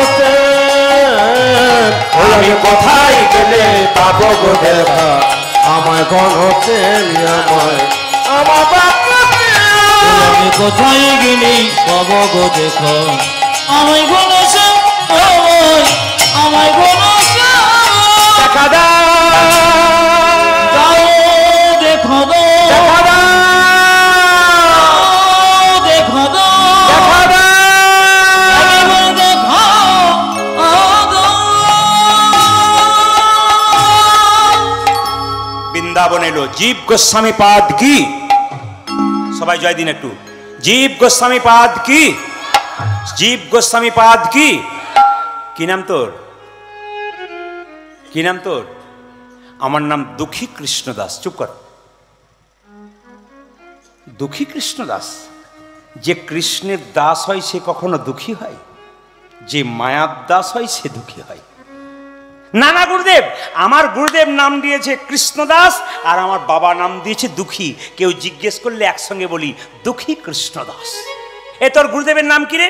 হৃদয় চৈতন্য। বাহ, আপনি চমকে গেলেন তো? কারণ আমার গুরুদেবের নাম শুনে। তোর গুরুদেব হৃদয় চৈতন্য যেমন তেমন গুরুদেব নয়, হৃদয় মাঝে নিতাই গৌরকে নাচিয়েছে। আয় তোকে কৃষ্ণ সেবা শেখাবো। আজকে আসরে এসে আপনাদের ধন্য হলাম। একটা কথা বলি, আপনারা যেভাবে এঁটে সেটে বসছেন তাতে আমি সিদ্ধান্ত নিয়েছি আজকে আমি 3টে পর্যন্ত কীর্তন করব। রাজি আছেন? জোরে হচ্ছে না। রাজি আছেন 3টে পর্যন্ত কীর্তন? না না, 3টে মানে ভোর 3টে বলি নাই, 3 ঘন্টার কথা বলেছি। আর ঘড়ির দিকে তাকান, 7:30টায় আরম্ভ হয়েছে। আরও আগে বরং ওরা এসছে, 7:15তে আরম্ভ হয়েছে। এখন কিন্তু কটা বাজে? এখন 10:20, মানে একবারে পাকা 3 ঘন্টা হয়ে গেছে। আপনার কি সিদ্ধান্ত নিয়েছেন বাড়ি যাবেন না নাকি? হ্যাঁ, এটা সব জায়গায় তো হয়। গতকালকার যেখানে গাইছিলাম তারা তো হঠাৎ শেষ হয়ে গেল, সব মাথা নিচু করে বললো আর একটু হবে না, বলে আবার পরের বছর চান্স পেলে হবে আর কি। তো কিছু মনে করবেন না মায়েরা, আপনাদের এই আসর তালাতে আমি শ্রোতা দেখলাম। আপনি বলছেন 20,000 15,000 শ্রোতা দেখি, এই কয়েকটা শ্রোতা দেখলেন? বলে হ্যাঁ দেখলাম। কি দেখলাম মায়েরা? শ্রোতা হচ্ছে 3 প্রকার। আমি কিন্তু ডান দিক বাঁ দিক সবার দিকে তাকাচ্ছি, যারা বসে আছে তাদের। শ্রোতা 3 প্রকার। শ্রোতা কারা? একটা শ্রোতা, একটি শ্রৌতা আর একটি সরতা। শ্রোতা কারা? যারা মন দিয়ে কীর্তন শুনছে। আমি দেখতে পাচ্ছি দূর থেকে একবার সামনে পর্যন্ত, দোকান পর্যন্ত দেখতে পাচ্ছি যারা কীর্তন শুনছে। দোকানদার হলেও কিন্তু হাঁ করে তাকিয়ে আছে, শুনছে। আবার দেখুন 2 বন্ধু এসছে, এক বন্ধু চুপচাপ দাঁড়িয়ে আছে, এক বন্ধু এরকম করে হাততালি দিচ্ছে। মানে কি বলুন তো, একজনের জেগেছে, একজন জাগে নাই। জাগবার জন্য এসেছে, ওরও জাগবে। সঙ্গ পেলে কিছু ভালো কাজ হয়। সবাই লক্ষ্য করুন। শ্রোতা কারা? মন দিয়ে কীর্তন শুনছে তারা। আর সরতা কারা? 3 জন বন্ধু কীর্তন শুনতে এসছে, চল প্রদীপ পালকে দেখে আসি।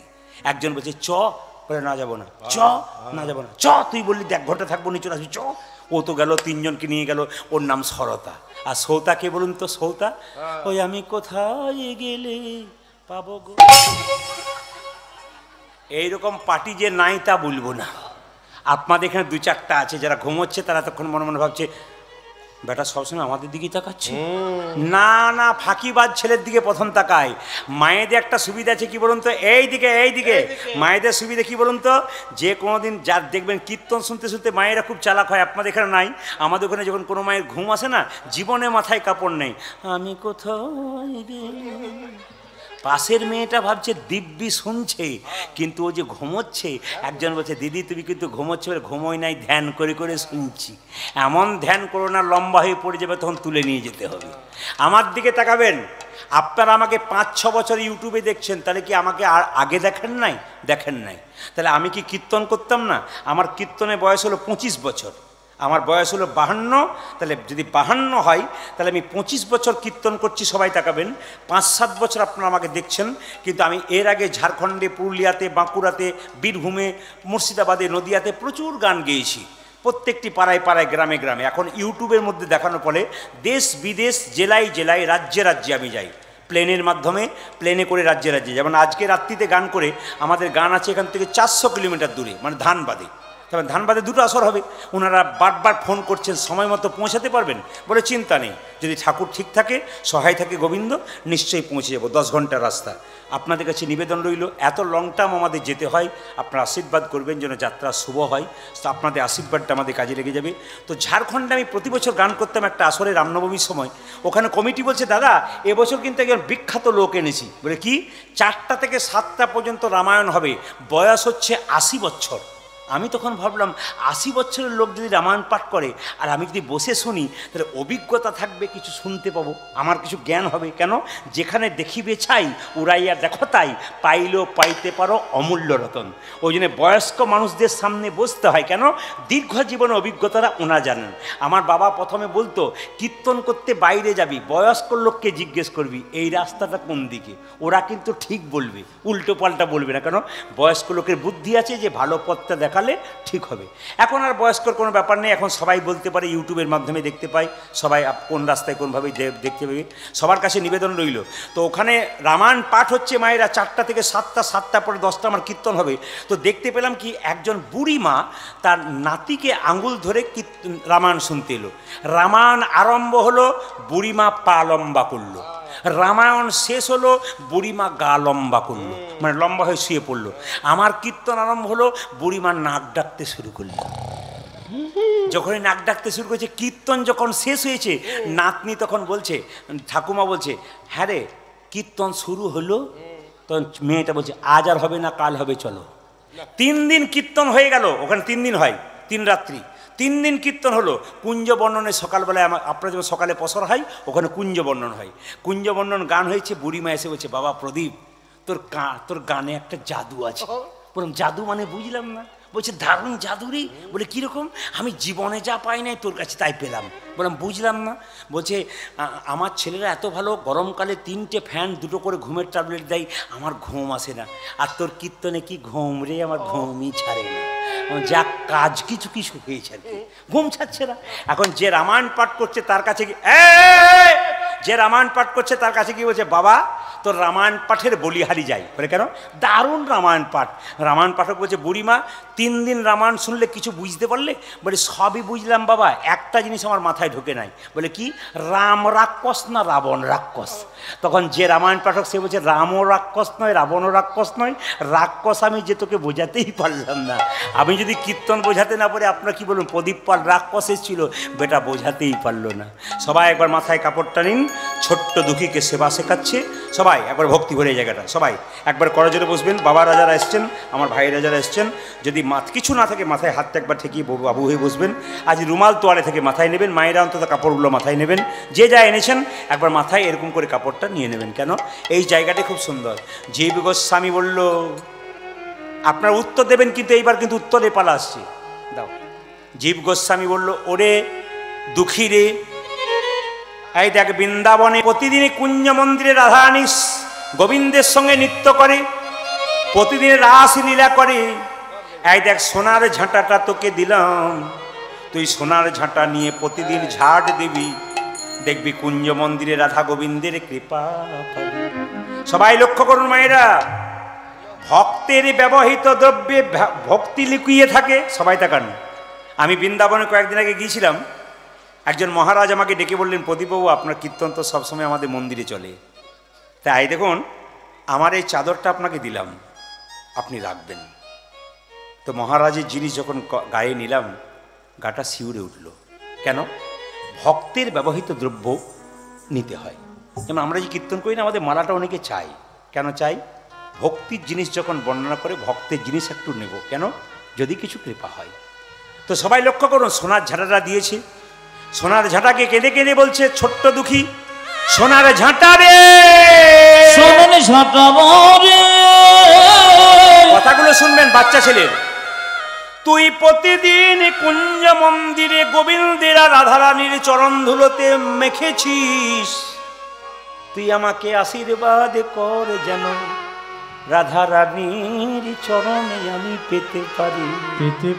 আপনাদের মেদিনীপুর খুব ভালো জায়গা, আপনাদের মেদিনীপুরটা খুব দামি জায়গা। কেন না, আমি যত জেলা যাই কীর্তন করতে আপনাদের জেলার কথা সব জায়গাতে বলি, ইউটিউবে শুনতে পাবেন।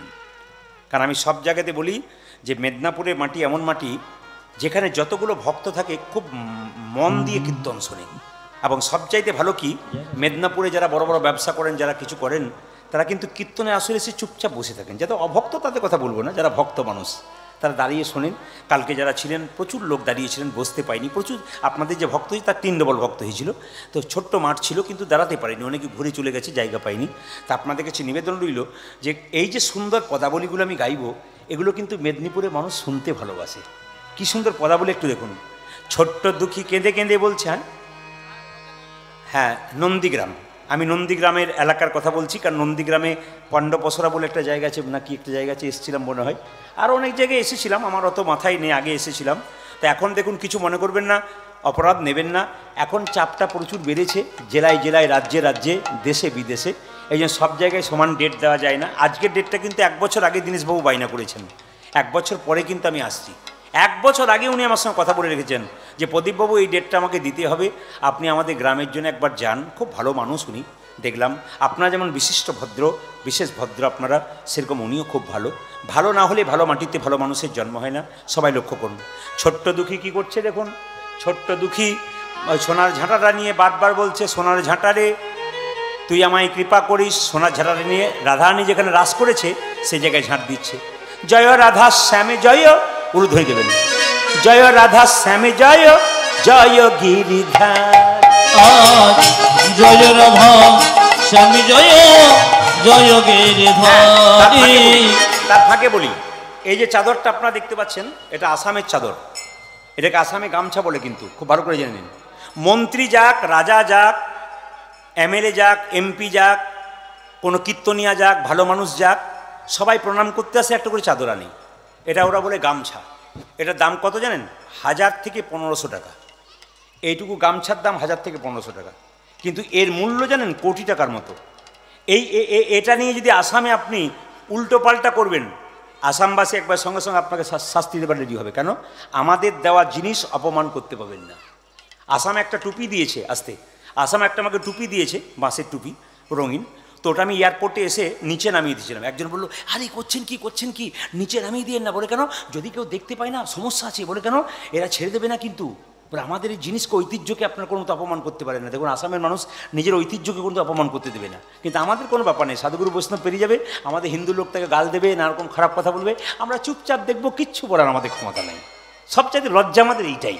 ওদের কাছ থেকে অনেক শিক্ষা আছে। এই চাদরটা কিন্তু খুব সম্মানের জিনিস, এই জন্য চাদরটাকে গলায় রাখি। ওরা আমাকে দেওয়ার পর বলেছেন, এই চাদর ইউটিউবের মাধ্যমে যেন দেখতে পাই যে আমাদের মানটাকে আপনি বজায় রেখেছেন। আপনাদের মানটা বজায় রাখলাম সোনার ঝাড়ুর মতো করে। উর্ধ্বনি জয় রাধা শ্যামে জয়, জয় গিরিধার। জয় রাধা স্বামী জয়, জয় গিরিধারী। জয় রাধা শ্যামে জয়, জয় গিরিধার। জয় রাধা শ্যাম জয়, জয় গিরিধারে। জয় জয় রাধা শ্যাম জয় গিরিধারী।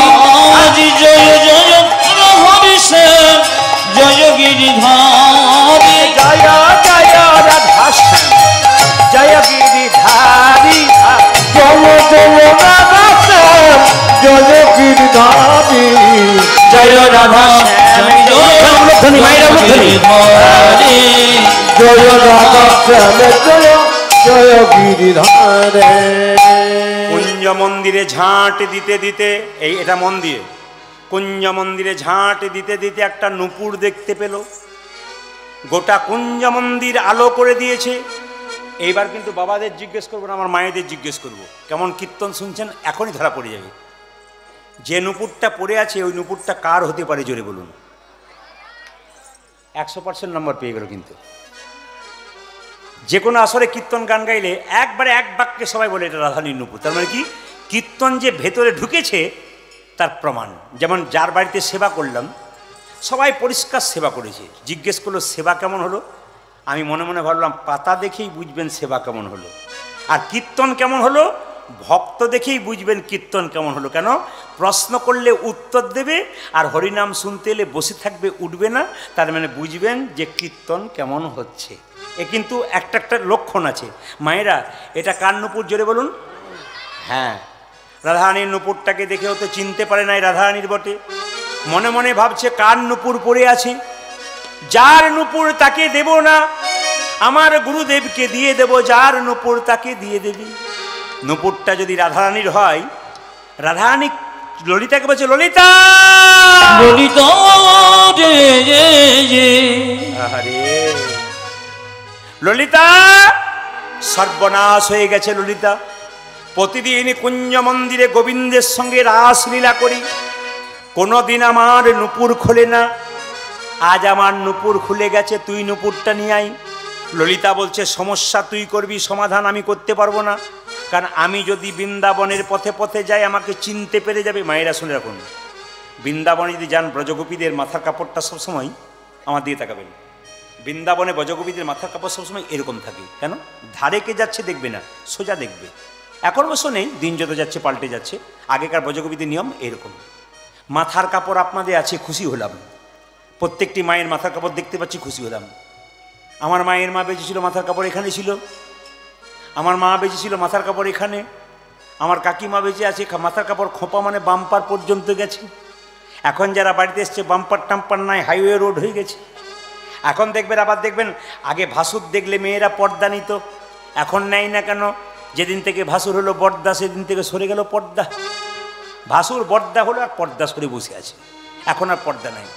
আবার বাবারা বলছে না না, আপনি নিতে বলেছেন বলে নিয়েছেন, ওইলে দেখবেন কি হয় না। আপনাদের মেদিনীপুরে আছে, সম্মান জানায় মায়েদেরকে, খুব ভালো আপনারা মাথায় কাপড়টা নেন। কারণ যারা আমাকে দেখা করতে গেছেন ওনার বাড়িতে সবাই মাথায় কাপড় নিয়ে সম্মান নিয়ে গেছেন।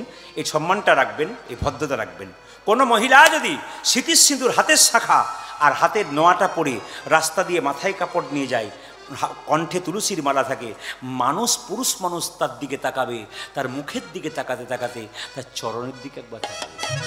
আর এমন পোশাক পরবেন না যে পোশাক দেখে পুরুষ আপনার মুখের দিকে তাকায়, আপনার পায়ের দিকে তাকাবে না। এমন পোশাক পরবেন আপনার মুখের দিকে তাকিয়ে যেন পায়ের দিকে তাকাতে পারে। এরকম নারী সংসারে হন, দেখবেন আপনার লাভ আছে। কার্তিক মাসটার কার্তিক মাস নাম হলো কেন মায়েরা? বলছে আকাশে 27টা নক্ষত্র থাকে, একটা নক্ষত্রের নাম কৃত্তিকা নক্ষত্র। ওই কৃত্তিকা নক্ষত্র রাধারানী খুব প্রিয় নক্ষত্র, ওই জন্য কার্তিক মাসটা হচ্ছে কৃত্তিকার নাম অনুসারে কার্তিক হয়েছিল। শুনবেন, কার্তিক মাসে কার্তিকের জন্ম হয়, এই জন্যে কার্তিক মাস বলে না।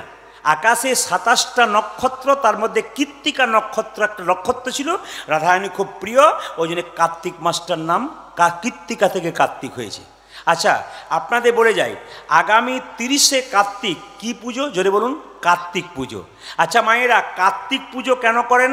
কার্তিক পাবার জন্য না, কি বলছেন? যে দম্পতি স্বামী স্ত্রী ছেলে মেয়ে নাই, তারা বারবার কার্তিক পুজো করে। কেন? যেন আমার ঘরে কার্তিক আসে। আচ্ছা, আপনারা এতদিন ধরে কার্তিক কার্তিক শুনছেন, আপনার একটু বলুন তো, কার্তিকের কি বিয়ে হয়েছিল? জোরে বলুন। এই যে আপনার না না বললেন, আমি খুব খুশি হলাম। জানতে পারেন নাই তাই না বললেন, জেনে গেলে আর না বলবেন না। একটু শিখিয়ে দিই, কার্তিকের বিয়ে হয়েছিল, আবার গণেশেরও বিয়ে হয়েছিল। একটা বিয়ে হয় না, দুটো হয়েছিল। কেন না, গণেশের দেখবেন, যারা গণেশের মূর্তি দেখবেন, গণেশের ছবি দেখবেন, কোনো কোনো গণেশের ছবি দেখবেন সুঁটটা ডান দিকে থাকে, আর কোনো কোনো গণেশের সুঁটটা দেখবেন বাঁ দিকে থাকে। ছবিতে দেখেন না? একবার কোনো গণেশের ডান দিকে, কোনো গণেশের বাঁ দিকে। কেন থাকে? এ খুব যুক্তি আছে কিন্তু। গণেশের দুটো স্ত্রী, ডান দিকে সিদ্ধি আর বাঁ দিকে ঋদ্ধি। এখন কোনো ব্যক্তি যদি দুটো স্ত্রী থাকে, দুদিকে বসে থাকে, সেই ভদ্রলোককে কিন্তু কারো দিকে তাকালে হবে না, সোজা তাকিয়ে থাকতে হবে। কেন বলুন তো? যার দিকে তাকাবে তার রাগ হবে, পাশে যেন রাগ হবে। এখন গণেশ সুঁটটাকে নিয়ে চুপচাপ সোজা হয়ে বসে আছে, সিদ্ধি বলছে এই দিকে তাকাও, ডান দিকে যাচ্ছে। ঋদ্ধি বলছে খালি ওই দিকে তাকাচ্ছে, এই দিকে তাকাও। তখন বাঁ দিকে তাকাচ্ছে। তার মানে বাঁ দিকে তাকালে ঋদ্ধিদাতা গণেশ, আর ডান দিকে তাকালে সিদ্ধিদাতা গণেশ। যারা এখানে কীর্তন শুনতে এসছেন, ব্যবসা বাণিজ্য করেন, তারা গণেশের মূর্তি যখন রাখবেন দোকানে, খুব মাথায় রাখবেন ডান দিকে সুঁড়াওয়ালা গণেশ কিন্তু ব্যবসার কাজে লাগাবেন, আর বাড়িতে যখন রাখবেন তখন বাঁ দিকে সুঁড়াওয়ালা গণেশ রাখবেন। এগুলো মাথায় রাখতে হয়, ভালো উপকার হয় যদি আপনারা শুনতে পারেন। আবার শুনে রাখুন মায়েরা, এই কার্তিকের কিন্তু বিয়ে হয় নাই, ভাইগুলো বলল। আর জেনে নিন কার্তিকের বিয়ে হয়েছিল। কার সঙ্গে বিয়ে হয়েছিল? বলছে ব্রহ্মার মানসকন্যা দেবসেনার সঙ্গে কার্তিকের বিয়ে হয়েছিল। তো কার্তিকের মায়েরা, কার্তিকের বিয়ে হয়েছিল দেবসেনার সঙ্গে। আপনারা দেবসেনার নাম কিন্তু জানেন, তবে বাংলা ভাষায় জানেন, সহজ ভাষায় কি বলুন তো? মা ষষ্ঠী বলেন না, মা ষষ্ঠীর কৃপায় একটি সন্তান হয়েছে। তার মানে কার্তিকের স্ত্রী ওই দেবসেনার নাম ছিল মা ষষ্ঠী। এই জন্য কার্তিকের স্ত্রীর নাম কি মায়েরা যদি বলুন? মা ষষ্ঠী। জেনে নিন আপনারা, এই যে কার্তিক রয়েছে না, এই কার্তিকের জন্মকথা শুনলে চমকে যাবেন। কার্তিক দেখুন, তারকাসুরকে যখন বধ করতে পারছে না দেবতারা, সবাই মিলে শিবের কাছে গেল, বাবা ভোলা তুমি একটা সন্তানের জন্ম দাও, যে সন্তানটা তারকাসুরকে বধ করতে পারে। বাবা ভোলা কি করলো? মা দুর্গার সঙ্গে মিলন করলো। কিন্তু আশ্চর্যের ব্যাপার, বাবা শিবের বীর্যের এত তেজ, মা দুর্গা ধরে রাখতে পারলেন না, সেই বীর্য ফেলে দিলেন কোথায়? গঙ্গার জলে। মা গঙ্গা সহ্য করতে পারল না, ফেলে দিল কোথায়? সরবনে। যখন সরবনে ফেলে দিল, তখন কার্তিকের জন্ম হলো। কিন্তু কার্তিকের 6টা মাথা, 6 জন মহিলা কার্তিককে কোলে করে স্তনপান করেছিল। আর কার্তিককে যে বড় করেছিল তার নাম কীর্তিকা বলে একজন মেয়ে, এই জন্য নাম হয়েছিল কার্তিক। কার্তিক নামটা এই জন্যে। আমাদের হুগলি জেলায়, আমি তো বীরভূম, হুগলি বর্ধমান বা অনেক জেলাতে আছে, দেখবেন যে ভদ্রলোক বা ভদ্রমহিলার ছেলে বা মেয়ে হয় নাই, লোকে দেখবেন তাদের দরজাতে রাত্রিবেলাতে কার্তিক রেখে দিয়ে চলে যায়। কেন বলুন তো? যে মেয়েটির বাচ্চা হয় নাই, সকালে ঘুম থেকে উঠে দরজা খুলে যদি দেখে যে কার্তিক ঠাকুর দরজায় আসে, সে কি ফেলে দেবে? যত্ন করে বাড়িতে ঢোকাবে। এখন কার্তিকের পুজো করবে, এই জন্য বর্ধমানে হুগলিতে প্রায় জায়গাতে আছে, ওই কার্তিক ফেলে দিয়ে চলে যায় রাত্রিবেলায়। আবার যে লোকটা কার্তিক ফেলে যায়, সে আবার গর্ব করে বলে আমিই দিয়ে গিয়েছিলাম। ওকে তখন ভুঁড়ি ভোজন করা হয়, ভালো করে সেবা করা হয়। কিন্তু সবচাইতে লজ্জার ব্যাপার, কার্তিককে খুব ভালো করে পুজো করলেন, কার্তিক পুজো শেষ হয়ে গেল, নিয়ে কার্তিককে বিসর্জন না দিয়ে কোনো কোনো জেলাতে গাছের নিচে রেখে দেওয়া হয়। এতে কি অসুবিধা হয়? যত পাখি আছে প্রস্রাব করে দেয়, যত পাখি আছে পায়খানা করে দেয়, কুকুরে পর্যন্ত প্রস্রাব করে দেয়। সবচাইতে দুঃখের ব্যাপার, যখনই কোনো দেবদেবীর পুজো করবেন, মাথায় রাখবেন তাকে বিসর্জন দেবেন জলে, কোনো জায়গায় নামিয়ে রেখে দেবেন না, যাতে দেবদেবীর মূর্তির প্রতি কেউ অন্যায় করতে না পারে। এগুলো কিন্তু মাথায় রাখবেন মায়েরা। কার্তিক মাসে যে কথাটা বলছিলাম, সবাই লক্ষ্য করুন, এই কার্তিক মাসে আর কটা দিন আছে? আজকে হলো 19 তারিখ, আর 11টা দিন আছে। সবার কাছে নিবেদন রইল, কালকে সকালবেলায় একটা কাজ যদি পারেন খুব লাভ। কি? আপনারা বাজার থেকে আর 11টা প্রদীপ, মানে 11 টাকা দাম নেবে খুব বেশি হলে, মাটির প্রদীপ 11টা কিনবেন ছোট ছোট। এবার কালকে সকালবেলায় স্নান করার পর আপনি একটা প্রদীপ গোবিন্দের চরণে দেবেন। সেই প্রদীপটা আবার সন্ধ্যাবেলায় ঘি দিয়ে বা তেল দিয়ে গোবিন্দের চরণে দেবেন। কবার দেবেন? সবাই তাকান। গোবিন্দের চরণে দেবেন 4 বার, নাভিতে দেবেন 2 বার, মুখমণ্ডলে দেবেন 3 বার। অঙ্কতে আমি কাঁচা গুনবেন। গোবিন্দের চরণে কবার বললাম? জোরে বলুন। যে ঘুমাচ্ছে সে বলুন কবার? ঘুমানোরও জো নাই। আচ্ছা বলুন কবার বললাম চরণে? আচ্ছা নাভিতে কবার? আর মুখমণ্ডলে কবার? দেখুন বাচ্চাগুলো কিন্তু মুখস্থ হয়ে গেছে। আচ্ছা আচ্ছা, আর পা থেকে মাথা পর্যন্ত 7 বার। তাহলে 4 বার চরণে, নাভিতে 2 বার, 6 বার, মুখমণ্ডলে 3 বার, কবার? 9 বার। আর 7 বার পা থেকে মাথা পর্যন্ত। তা 7 আর 9 কত হয়? 16। 16 বার যে প্রদীপ ভগবানকে দেখাতে পারে, তা 16 কলাই পরিপূর্ণ, মনোবাসনা পূর্ণ হয়। এই জন্য বারবার বলবো, আপনার প্রদীপটা দেখাবেন কি করে? দেখানোর নিয়ম আছে। ওং লেখেন না, এরকম ওং। প্রদীপ কিন্তু এরকম করে দেখানোর নিয়ম নয়। প্রদীপ হচ্ছে এইরকম করে ওং লেখার মতো গোবিন্দকে দেখাতে হবে। এইরকম করে সবসময় চরণে দেখান, নাভিতে দেখান, এইরকম করে দেখাতে হবে। মন্দির যখন পরিক্রমা করবেন, ঘড়িটার দিকে তাকাবেন। ঘড়ির কাঁটা যেদিক থেকে ঘুরছে, মন্দির পরিক্রমা সেদিকে হবে। ঘড়ির কাঁটা বাঁ দিকে ঘুরছে, মানে মন্দির যদি তুলসী মন্দির, ভগবানের মন্দির, সবসময় আপনাকে বাঁ দিক থেকে ডান দিকে, ডান দিক থেকে বাঁ দিকে নয়, কিন্তু ঘড়িটা যেদিকে কাঁটাটা ঘুরছে আপনাকে সেদিকে এগুলো সব অঙ্কের হিসাব আছে। যদি করতে পারেন জীবনে লাভ আছে। এই জন্য কার্তিক মাসের 11টা প্রদীপ কিনবেন, ভগবানকে দেবেন। কার্তিক মাসে যদি নিরামিষ খেতে পারেন কদিন, খুব ভালো হয়। যদি বাড়ির বাচ্চারা না পারে, দাদা ভাইরা না পারে, আপনারা মায়েরা পারেন। কেন শাস্ত্র বলেছে সংসার সুখের হয় পুরুষের গুণে। দেখুন একজন বলেছে ঠিক কথা কইছো। আপনাদের ভাষা শুনে ভালো লাগে, আমরা বাড়িতে মাঝে মাঝে ঠিক কথা কইছো, আমাদের ওখানে বলে ঠিক কথা বলেছেন, আর এরা বলছে ঠিক কথা কইছো। আসলে যখন বলেছি সংসার সুখের পুরুষের গুণে, দু চারজন মা চাদর টাদর ই করে না আমাদের গুণে, কিন্তু দু চারজন দাদা বলছে না না রমণীর গুণে। হ্যাঁ, সংসার সুখের হয় রমণীর গুণে যদি গুণবান স্বামী থাকে তার শনি। তবে আপনাদের আসরতলাতে সে একটা ভালো খবর পেলাম, এখানে কোনো মাতাল নাই। না, আমি ভুল বেলে ফেললাম নাকি? আমি বোধহয় ভুল বলে ফেললাম। না না, আপনারা তো সব দিনই জানেন, আমি তো একদিনেই বুঝেছি পার্টি আছে। আবার সেই পার্টি আমাকে খুব ভালোবাসে বলে এসেছে। কেন? আমার দিকে তাকাবেন, আমি যখন আপনাদের গ্রাম ঢুকছি, ঢুকবার আগেই একজন আমাকে বলল আপনি প্রদীপ বাবু না? আমি তখন বুঝলাম পার্টি আছে। এখন শেষে আমাকে বলে, আমি বললাম ছেড়ে দিন আমার সময় হয়ে গেছে যেতে হবে। তখন বলছে না, আমার স্ত্রী প্রত্যেক দিন শোনে আপনাকে কি বলছে, একটা প্রশ্নের উত্তর দিতে হবে। বলে কি কি প্রশ্ন করেছিল? বলছে এই যে মায়েরা আপেলে পোকা, ও বলছে একটা কথা আপনাকে আমি একটা কবিতা মুখস্থ করেছি। ও বলছে আমার কি কবিতা? বললাম আসরে গিয়ে বলবে আমার সঙ্গে। বলছে না এখনই বলেনি। বলছে আপেলে পোকা, দুধে জল, বিড়িতে শক্তি, আর মদে বল। কি মদ! আমি কি বললাম? হ্যাঁ, মদে বল বলেছে। আমি বললাম কি খাই? তখন কি খাও তুমি? তখন বলছে আমি খাই জেডি। আমার তুমি তৈরি হও, তোমার জন্য মৃত্যু হচ্ছে রেডি, শ্মশান তোমার জন্য রেডি। না না, যারা খাচ্ছেন তাদেরকে বলবো মদ আপনাকে খাচ্ছে, আপনি কিন্তু মদ খাচ্ছেন না। আর একটা কথা আপনাদের বলে দিয়ে যাই, যখন আপনি মদ খাচ্ছেন তখন আপনার ছেলেটার দিকে আর মেয়েটার মুখটার দিকে খাবেন, কারণ দেখে দেখে খাবেন। কেন বলুন তো? আপনি যখন বুড়ো হবে তখন ওরা তো চালু করবে, তখন বলবেন খাস না, বললে ঠাস করে আপনার গালে চটটা মারবে, তুমিই তো আমাকে শেখালে, আবার আমাকে কি শেখাচ্ছ? এই জন্য বারবার বলবো, যদি সাবধান থাকেন হিন্দু সনাতন ধর্মের মানুষ, আপনারা ওই জিনিসটা একটু ত্যাগ করুন, কিছু মনে করবেন না। যদি পারেন ধীরে ধীরে ত্যাগ করুন। আর আমার মায়েদেরকে বলবো, এই দিয়ে দেখান, আমার মায়েদেরকে বলবো যদি রাত্রিবেলায় মাতলামি করে বাড়ি ঢোকে, আপনি দরজাটা বন্ধ করে দিন। সারা রাত্রি বলবে দরজা খোলো চম্পা, দরজাই খুলবেন না, দেখবেন সকালে আবার সোজা হয়ে যাবে। না না, যারা খায় তারা কাল সকালবেলা বলবে বেটা সবই ভালো করেছে, আমাদের বদনাম করে চলে গেছে। না না, এক পক্ষের কাছ থেকে ভোট আমি পাবো না, এক পক্ষের কাছ থেকে পাবো। মাতাল কোনোদিন কীর্তন করায় না, ভক্ত মানুষই কীর্তন করায়। আপনারা ভক্ত, আপনারা সবাই সজাগ থাকবেন। জোরে বলুন রাধা রানী কি, শ্যাম সুন্দর কি, মদন মোহন কি, হরিবাসর কি, যাদের ঘুম আসছে তাদের কি। এই জন্য বলে যাই মায়েরা, যেই না ললিতাকে বলছে ললিতা তুই যা, বলে যাবো কেমন করে? বলছে সাধারণ নারীর মতো চলে যা, বৃন্দাবনে যেমন যাই।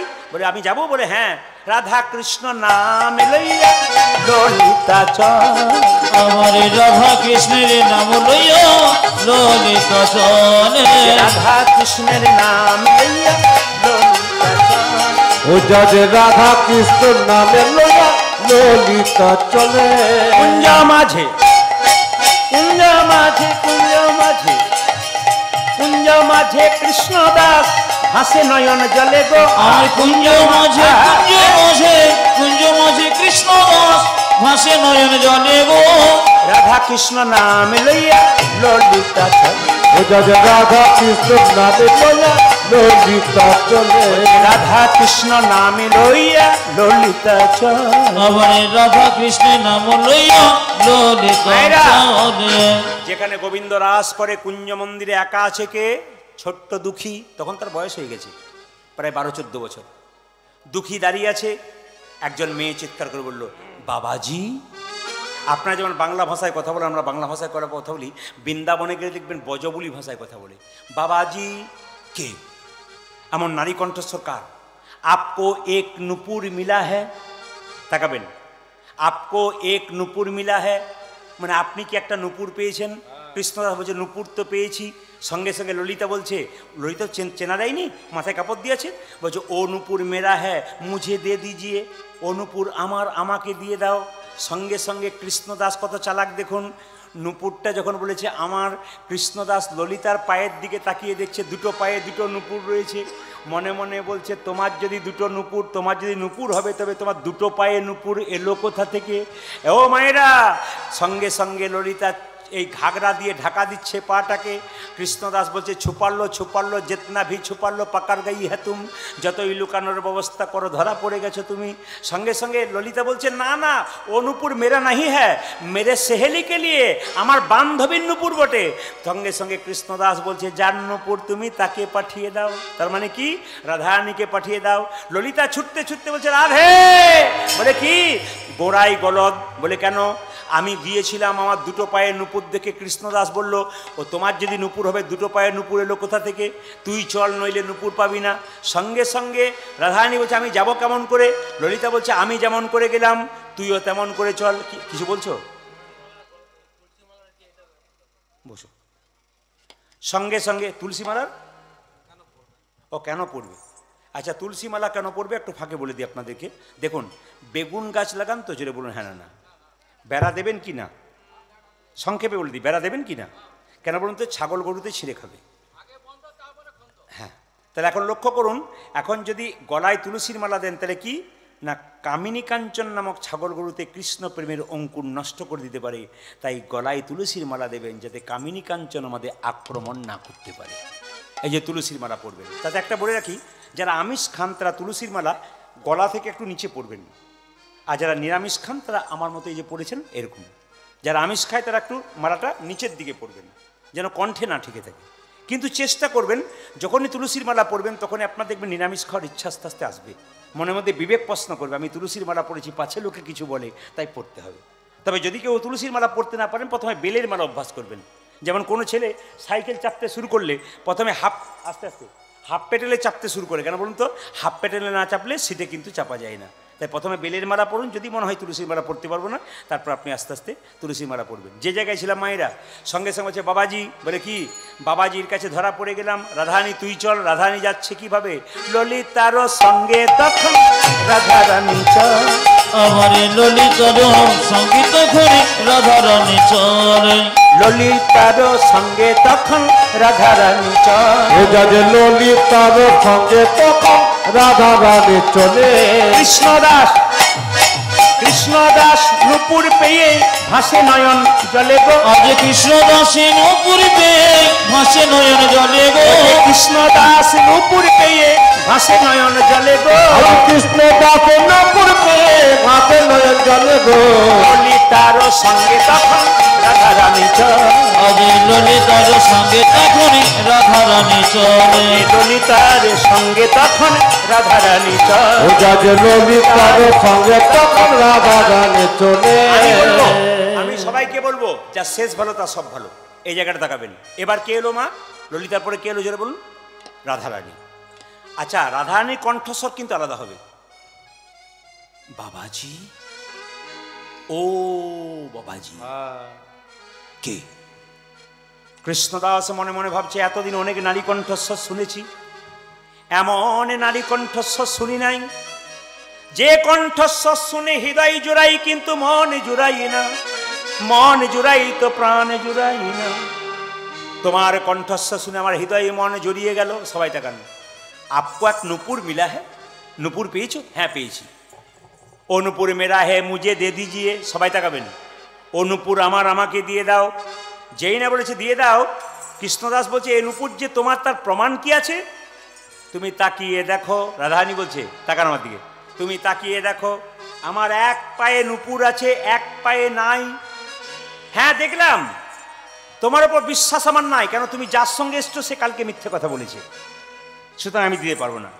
তাহলে তুমি প্রমাণ করতে চাও এই নূপুর আমার নয়, আমি প্রমাণ করে দেবো। কৃষ্ণদাস বলছে বলো কি করে প্রমাণ করবে। সঙ্গে সঙ্গে রাধারানী বলছে তোমার হাতের নূপুর আমার পায়ের নূপুর মিলাইয়ে দেখো, যদি মিলে যায় তবে দেবে। কৃষ্ণদাস মনে মনে ভাবলো এটা একটা বুদ্ধির কথা বটে, আমার হাতের নূপুর তোমার পায়ের নূপুর যদি মিলে যায় তবে তোমায়। না না না, আমার কত বোকা ভেবো না, এইদিকে আমার কত বোকা ভেবো না। বলে কেন, এ নূপুর যে তোমার তার প্রমাণ হয় নাই। রাধারানী বলছে কি করে প্রমাণ হবে, বলছে আমি যখন কুঞ্জ মন্দিরে ঝাঁট দিতে যাচ্ছিলাম, যার চরণের নূপুর তার চরণ তলটা আমি ঝাঁট দিই নাই, ওই চরণতল তোমার চরণতল মিলাইয়ে দেখবো, যদি মিলে যাই তবে নুপুর দেব। যেই না রাধারানীকে বলেছে কৃষ্ণদাস এতক্ষণে পেয়েছি, ওই চরণে যা চিহ্ন এই চরণে তাই চিহ্ন, এসেছ যদি কৃপা করে প্রেমময়ী রাধারানী, তবে এক কাজ করো, দেখাও তোমার স্বরূপ, দেখাও দেখাও তোমার স্বরূপ, দেখাও তোমার স্বরূপ, দেখাও তোমার স্বরূপ, দেখাও কৃপা করে এসেছ যদি, দেখাও তোমার স্বরূপ, দেখাও আজ কৃপা করে এসেছো যদি, দেখাও তোমার স্বরূপ, দেখাও কৃপা করে এসেছ যদি প্রেমময়ী রাধারানী, দেখাও তোমার স্বরূপ, দেখাও প্রেমময়ী রাধারানী, আজ দেখাও তোমার স্বরূপ, দেখাও দেখাও তোমার স্বরূপ, দেখাও। রাধারানী বলছে, ললিতা বলছে রাই দেখিয়ে দে যেন চিনতে না পারে, ফাঁকে ফাঁকে পালিয়ে যাবি। রাধারানী বলছে সকাল থেকে ললিতা তুই কৃষ্ণদাসের পক্ষে বলছিস, আমার পক্ষে বলছিস না। ললিতা বলছে রাই তুই আমার সঙ্গে চালাকি করিস না, তুই চালাকি করিস আমি ধরবো না, কে বলেছে? প্রতিদিন তুই কুঞ্জ মন্দিরে ঝাঁট দিস, কোনোদিন তোর নুপুর খোলে না, আজ তোর নুপুর খুললো কি করে? রাধারানী বলছে আমি নুপুর খুললো কেন জানিস? কৃষ্ণদাসকে কৃপা করবে বলে, কৃষ্ণ দাসকে কৃপা করবে বলে, দাসকে কৃপা করবে বলে, দাসকে কৃপা করবে বলে, তাই তো তোর নুপুর খোলে, দাসকে কৃপা করবে বলে, তাই তো তোর নুপুর খোলে, দাসকে কৃপা করবে বলে, তাই তো নুপুর খোলে, দাসকে কৃপা করবে ওরে বলে, তাই তো নুপুর খোলে, দাসকে কৃপা করবে বলে। রাধারানী কেঁদে কেঁদে বলছে আমার গোবিন্দের সেবার জন্য তুলসী বাগানে সেবা করেছে, আমি কি তাকে কৃপা না করে থাকতে পারি? কৃষ্ণদাস তুই এক কাজ কর, তোর কপালটা আমাকে দে, আমি নিজের হাতে, রাধারানী বলছে কৃষ্ণদাস তোর কপালে নুপুর তিলক করে দিলাম, এবার কৃষ্ণদাস এক কাজ কর আমার পায়ে নুপুরটা পরিয়ে দে। কৃষ্ণদাস কেঁদে কেঁদে বলছে ওগো রাধে, তোমার চরণে নুপুর পরাতে গেলে সোনার বেদির ওপরে রেখে পরাতে হয়, শাস্ত্রে বলেছে। ললিতা বলছে শাস্ত্র তো অনেক কথা বলেছে, সোনার বেদি নাই বা রইল, হৃদয় মাঝারে রেখে পরাইয়ে দে না, হৃদয় মাঝারে রেখে পরাইয়ে দে না, মাঝারে রেখে পরাইয়ে দে না, হৃদয় মাঝারে রেখে পরাইয়ে দে না, ওই চরণে সোনার নুপুর মাঝারে রেখে পরাইয়ে দে না, ওই চরণে সোনার নুপুর মাঝারে রেখে পরাইয়ে দে না। রানী বলছে কৃষ্ণদাস কিছু মনে করিস না, তুই আমার রূপ দেখবি? বলে হ্যাঁ, আমার বধূ ছাড়া কেউ দেখে না, তুই দেখবি? তবে তোকে দেখাবো, আয় আসুন। খুব ভালো লেগেছে আপনাদের পরিবেশ, এত তো ছেলেরা, এত তো দাদা ভাইয়েরা সবাই দাঁড়িয়ে দাঁড়িয়ে কীর্তন শুনেছে, অনেকে কীর্তন শুনেছে খুব সুন্দর দাঁড়িয়ে দাঁড়িয়ে। কালকে যেখানে গাইলাম ওখানে ওনারাও বললেন যে আমরা স্টিল সবাই বসে আছি, আমরা কেউ যাইনি আপনার কীর্তন থেকে, অন্য কীর্তনে লোক ওঠে বসে ঘর যায়, কিন্তু আপনি এমনভাবে বসালেন যে আমার কৃতিত্ব নয়, গোবিন্দের কৃপা। সবাই মাথায় কাপড়টা নিন, রাধারানী রূপের কথা গাইবে, সবাই একবারে চুপচাপ থেকে একবার মন দিয়ে শুনুন। দেখুন কি সুন্দর পদ, রাধারানী দাঁড়িয়ে আছে, যে না চোখ মুজেছে, সঙ্গে সঙ্গে কৃষ্ণদাসকে বলছে এবার আমার রূপ দেখ। বাবা বাচ্চাগুলোকে শব্দ বন্ধ করুন, এবার আমার রূপ দেখ। যেই না রাধারানী দাঁড়িয়েছে, কৃষ্ণদাস যেই না তাকিয়েছে, কি দেখলো জানেন? কৃষ্ণদাস কেঁদে কেঁদে বলছে আমি কি দেখিলাম জানো প্রেমময়ী রাধে, আমি কি দেখলাম জানো ওগো রাধে, তোমার মুখটা হলো যেন সোনার আয়না, আমি যেন সোনার আয়নার মধ্যে আমার প্রাণনাথকে দেখতে পাচ্ছি। দেখে কি মনে হচ্ছে জানো রায় আমার কনক মুকুর কাতি গো, কনক মুকুর কাতি উড়াই কনক মুকুর কাতি গোরাই, কনক মুকুর কাতে। আচ্ছা দেখুন, আপনারা 3 ঘন্টা 3.5 ঘন্টা কীর্তন শুনছেন, কিন্তু পদাবলী কীর্তন অনেকে বলে মেদিনীপুরে শোনে না, কে বলছে শোনে না? শোনাতে পারলে সবাই শোনে। কি সুন্দর পদ্মা রচনা করছে, ওগো রাধে তোমার মুখটা যেন সোনার আয়না, তোমার মধ্যে কৃষ্ণকে দেখতে পাচ্ছি। কিভাবে? শ্যাম বিনোদে সুন্দর তনু, তাহাতে কতে ভাতি। আজ শ্যাম বিনোদিনী হ্যাঁ, সুন্দর তন মায়েরা ধরে দিন। পথে ভাতে ওই যে শ্যাম বিনোদের সুন্দর তনু তাহাতে কতেক ভাতি। ওই যে শ্যাম বিনোদীয় সুন্দর তনু তাহাতে কতেক আরে আমার দেখে নয়ন সফল হলো, আমার দেখি নয়ন সফল হলো। আমার দেখে মায়েরা বাবারা যারা কীর্তন শুনলেন, মহাত্মা গান্ধীকে সবাই তো চেনেন, টাকার ওপরে তার ছবি থাকে, কিন্তু মহাত্মা গান্ধীর কথা শুনলে চমকে যাবেন। এইদিকে মহাত্মা গান্ধী একজন ব্যারিস্টার ছিলেন এলাহাবাদ কোর্টের, কিন্তু সকালবেলায় ঘুম থেকে উঠে তিনি গীতা পড়তেন। তাকে জিজ্ঞেস করতেন লোকে, তোমার কটা মা? বলে দুটো মা, শ্রীমদ্ ভাগবত গীতা একটা মা, আমার গর্ভধারিণী মা একটা মা। এই ব্যারিস্টার শিখিয়ে দিলেন, আমি উচ্চ পদে থাকতে পারি, গীতা পড়তে হবে, হিন্দু মানুষকে গীতা পড়তে হয়। আমার এলাকাতে একজন ডাক্তার আছে, মাত্র 35 বছর বয়স, প্যান্ট শার্ট কোনোদিন পরে না, পাঞ্জাবি পাতলুম পরে থাকে, পাজামা, এবং চিকিৎসা করে প্রত্যেক দিন 200 রোগী দেখে। উনি সকালবেলায় ঘুম থেকে উঠে প্রথমে গীতা পড়ে 1 ঘন্টা, স্নান করার পর তারপর চিকিৎসায় আসে। ওনার কাছে কোনো রোগী গেলে, আমি যদি কোনোদিন যাই, কোনো কারণে যাই, উনি আমাকে বলেন গীতার এই অধ্যায় পড়লাম, ওই অধ্যায় পড়লাম। বললাম এত চাপি পড়েন কেন, কি করে পড়েন? বলছে না না, গোবিন্দ আমাকে সুযোগ দিয়েছে এত মানুষের সেবা করা। উনি মাত্র ফিস নেয় 50 টাকা, দরকার হলে লোককে ওষুধপত্র নিজের কাছ থেকে দেয়। কিন্তু এত মহৎ মানুষ যে ওনার এলাকাতে এমন একটা নাম আছে, প্রচুর শিষ্য, মানে প্রচুর ওনার কি বলবো প্যাশেন্ট উনি শেষ করতে পারেন না, এবং চিকিৎসার এমন হাত, সুন্দর চিকিৎসা হয়। উনি বলতে চাইছেন ভগবানকে স্মরণ রেখে যদি কেউ চিকিৎসা করতে পারে, কে বলছে ভালো হবে না? ওনার টেবিলে শ্রীমদ্ ভাগবত গীতা আছে, এবং গীতাকে দেখিয়ে বলে, দেখো অর্জুন কৃষ্ণের রথে চেপে আছে আর কৃষ্ণ রথ চালাচ্ছে, যদি ঠিকমতো ভজন করা যায় তোমার সংসার রথটা ভগবান শ্রীকৃষ্ণ চালাবে, তুমি দিব্য আনন্দে থাকতে পারবে। শুধু বিশ্বাসের দরকার। শ্যাম বিনোদের সুন্দর তন তাহাতে কতেক ভাতি।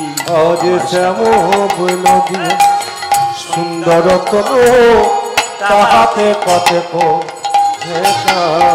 আমার কত ভাগ্য ভালো,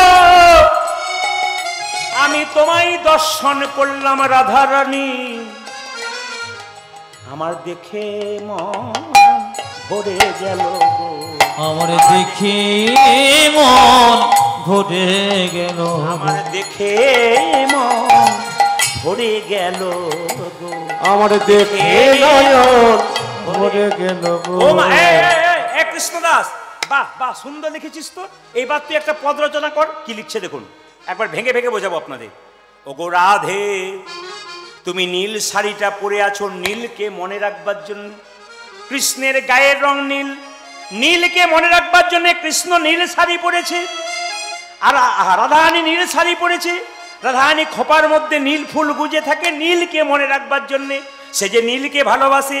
ওগো রাধে, তোমার মধ্যে আমি মেঘ দেখলাম আর বিদ্যুৎ দেখলাম। আকাশে মেঘ হলে বিদ্যুৎ চমক দেয়, আবার মিলিয়ে যায়, কিন্তু তোমার মধ্যে দেখলাম মেঘ কিন্তু বিদ্যুৎ চমক দেয় নাই। বলে কেন? বিদ্যুৎ যেন জড়িয়ে আছে। কিরকম? তোমার নীল বসন রতন ভূষণ জলদ দামিনী সাজে গো। নীল ভূষণ রতন ভূষণ জলদ দামিনী সাজে। এই মেদিনীপুরের এই নন্দী গ্রামে কীর্তন হচ্ছে। আপনার নন্দী গ্রামের ভক্ত এত সুন্দর কীর্তন শুনতে পারেন, তার প্রমাণ আপনারা দিচ্ছেন। 3.5 ঘন্টা ধরে একই রকম দাঁড়িয়ে আছেন, একই রকম বসে আছেন, কত সুন্দর পদাবলী শুনছেন। কি বলছে? তোমার নীল বসন রতন ভূষণ জলদ দামিনী সাজে গো। ও তোমার নীল বসন রতন ভূষণ জলদ দামিনী সাজে গো।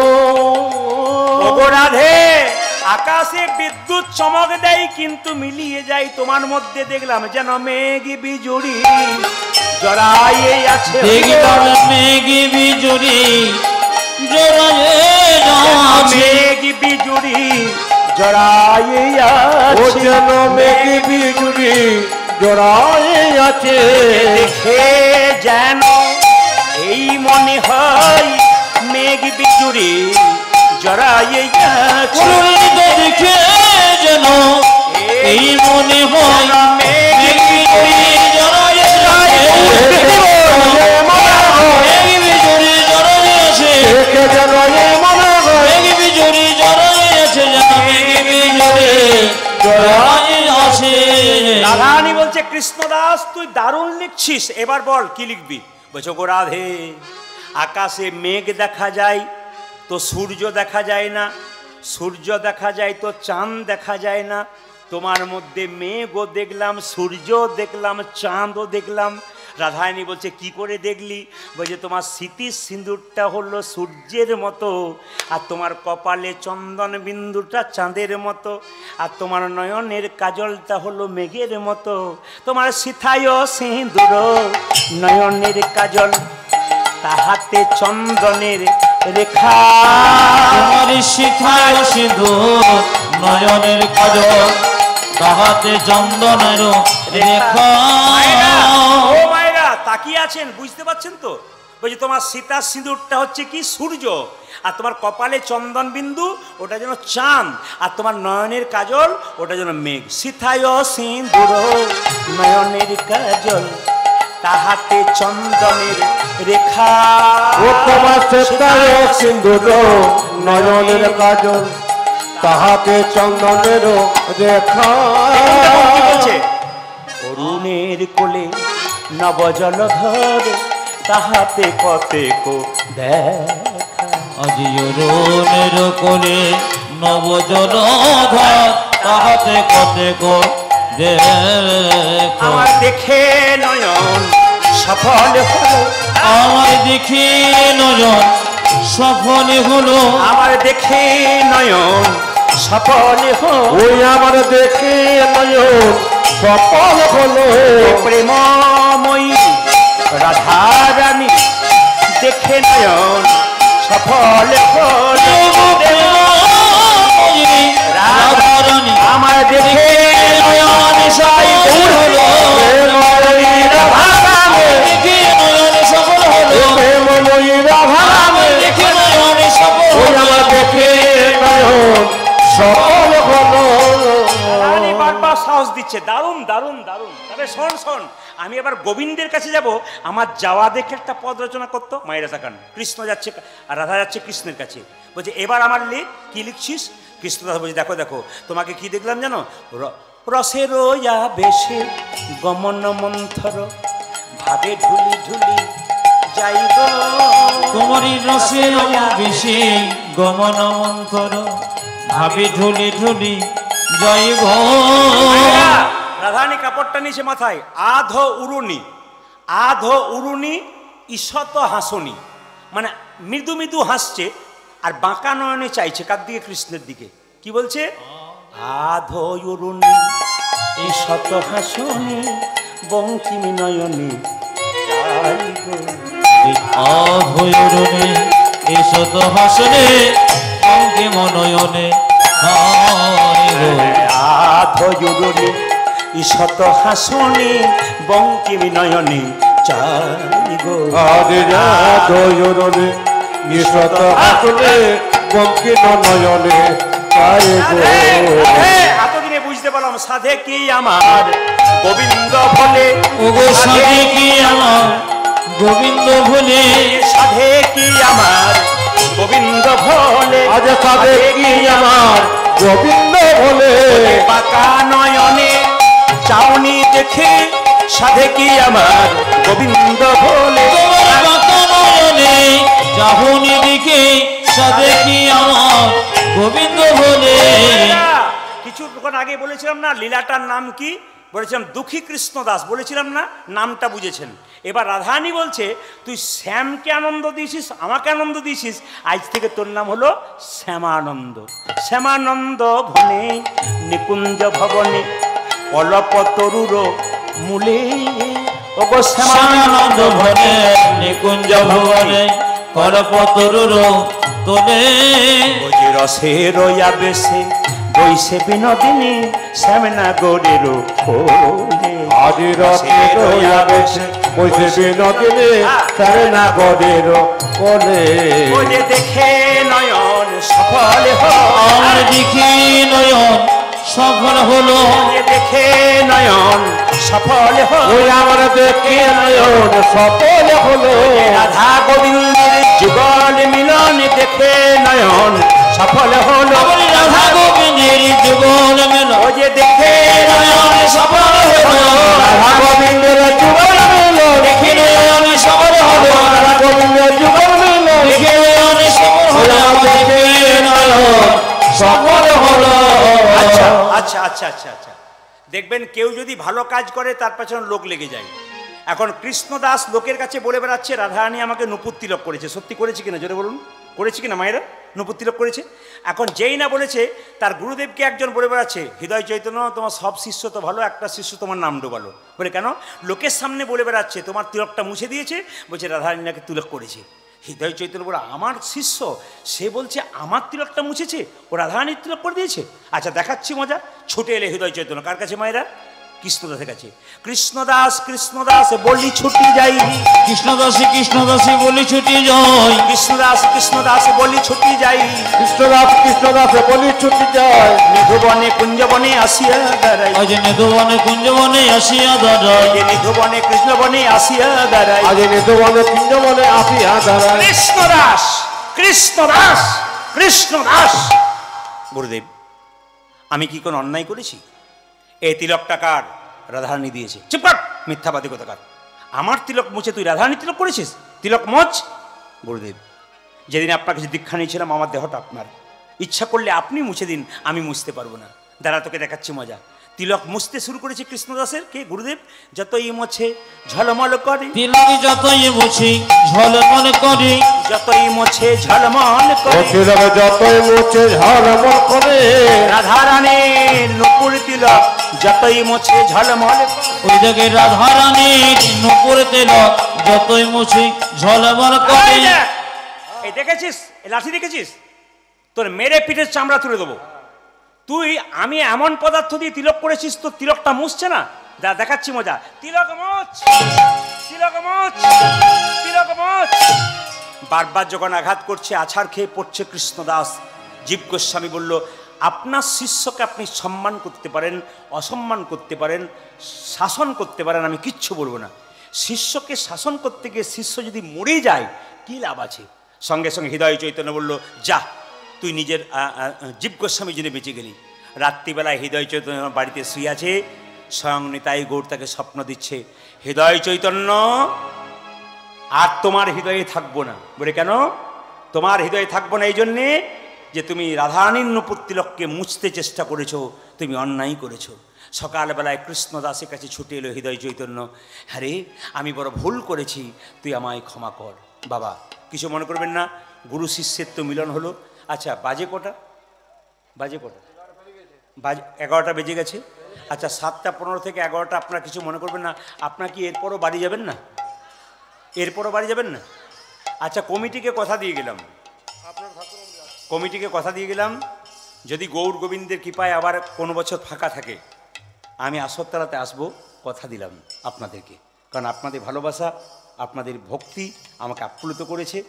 এই আসরতলা শ্রী শ্রী কোজাগরী লক্ষ্মী পূজা, তাই তো আপনাদের ধন্য করেছে এই মাটি, ধন্য হোক জীবন। আপনারা কীর্তন শুনলেন, একটু হাত তুলে সবাই মিলে গাইবেন একসঙ্গে বসে বসে, কাবির আম্বানি একসঙ্গে গাইবেন সবাই, হাত তুলে একসঙ্গে একসঙ্গে একসঙ্গে হাত তুলে বসে বসেই একসঙ্গে উলধ্বনি। বাহ, উলধ্বনি। সাউন্ডটা বাড়াও, মনিটর বাড়াও।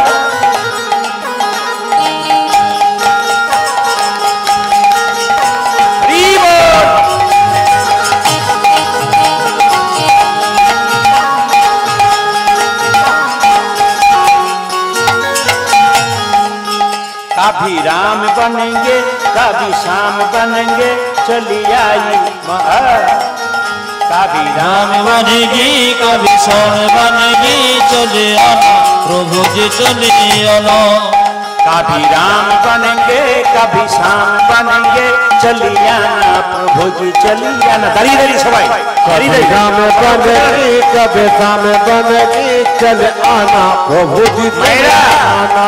আচ্ছা এই ভজনটাতে করতালি দিতে দিতে আপনারা বাড়ি চলে যাবেন কেমন হাত তুলুন একসঙ্গে সবাই कभी राम बनेंगे कभी शाम बनेंगे चली आना प्रभु जी चली आना कभी राम बनेगी कभी शाम बनेगी चले आना प्रभु जी चले आना कभी राम रूप में चल कभी राम रूप में चले जाना कभी राम रूप में चली जाना हरि बोल कभी राम रूप में चले आना सीता साथ लेके हाथ लेके राधा साथ लेके दोनों हाथ लेके सीता साथ लेके दोनों हाथ लेके सीता साथ लेके दोनों हाथ लेके चले आना प्रभु जी चली आना हरि बोल कभी राम बनेगी कभी शाम बनेगी चले आना प्रभु जी चले आना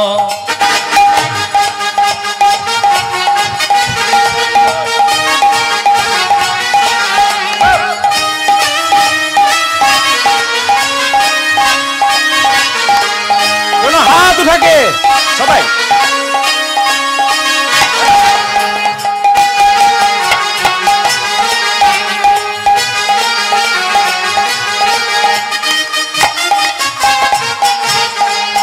कभी शाम रूप में चली कभी शाम रूप में चले आना कभी शाम रूप में चली जाना कभी शाम रूप में चली आना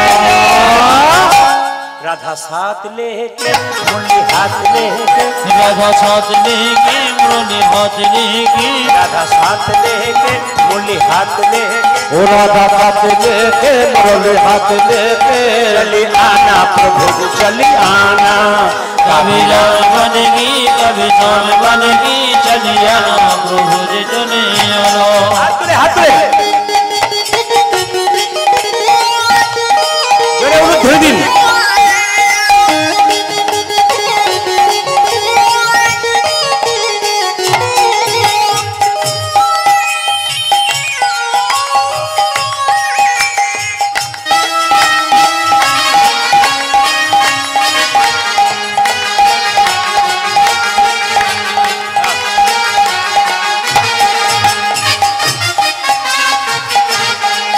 कभी शिव रूप में चली जाना हरि बोल कभी शिव रूप में चले आना कभी शिव रूप में चली जाना कभी शिव रूप में चली आना गौरी साथ लेके हाथ लेके गौरी साथ लेके डमरू हाथ लेके गौरी साथ लेके डमरू हाथ लेके गौरी साथ लेके डमरू हाथ लेके चली आना प्रभु जी चली आना हरि बोल आई गौर हरि बोल कभी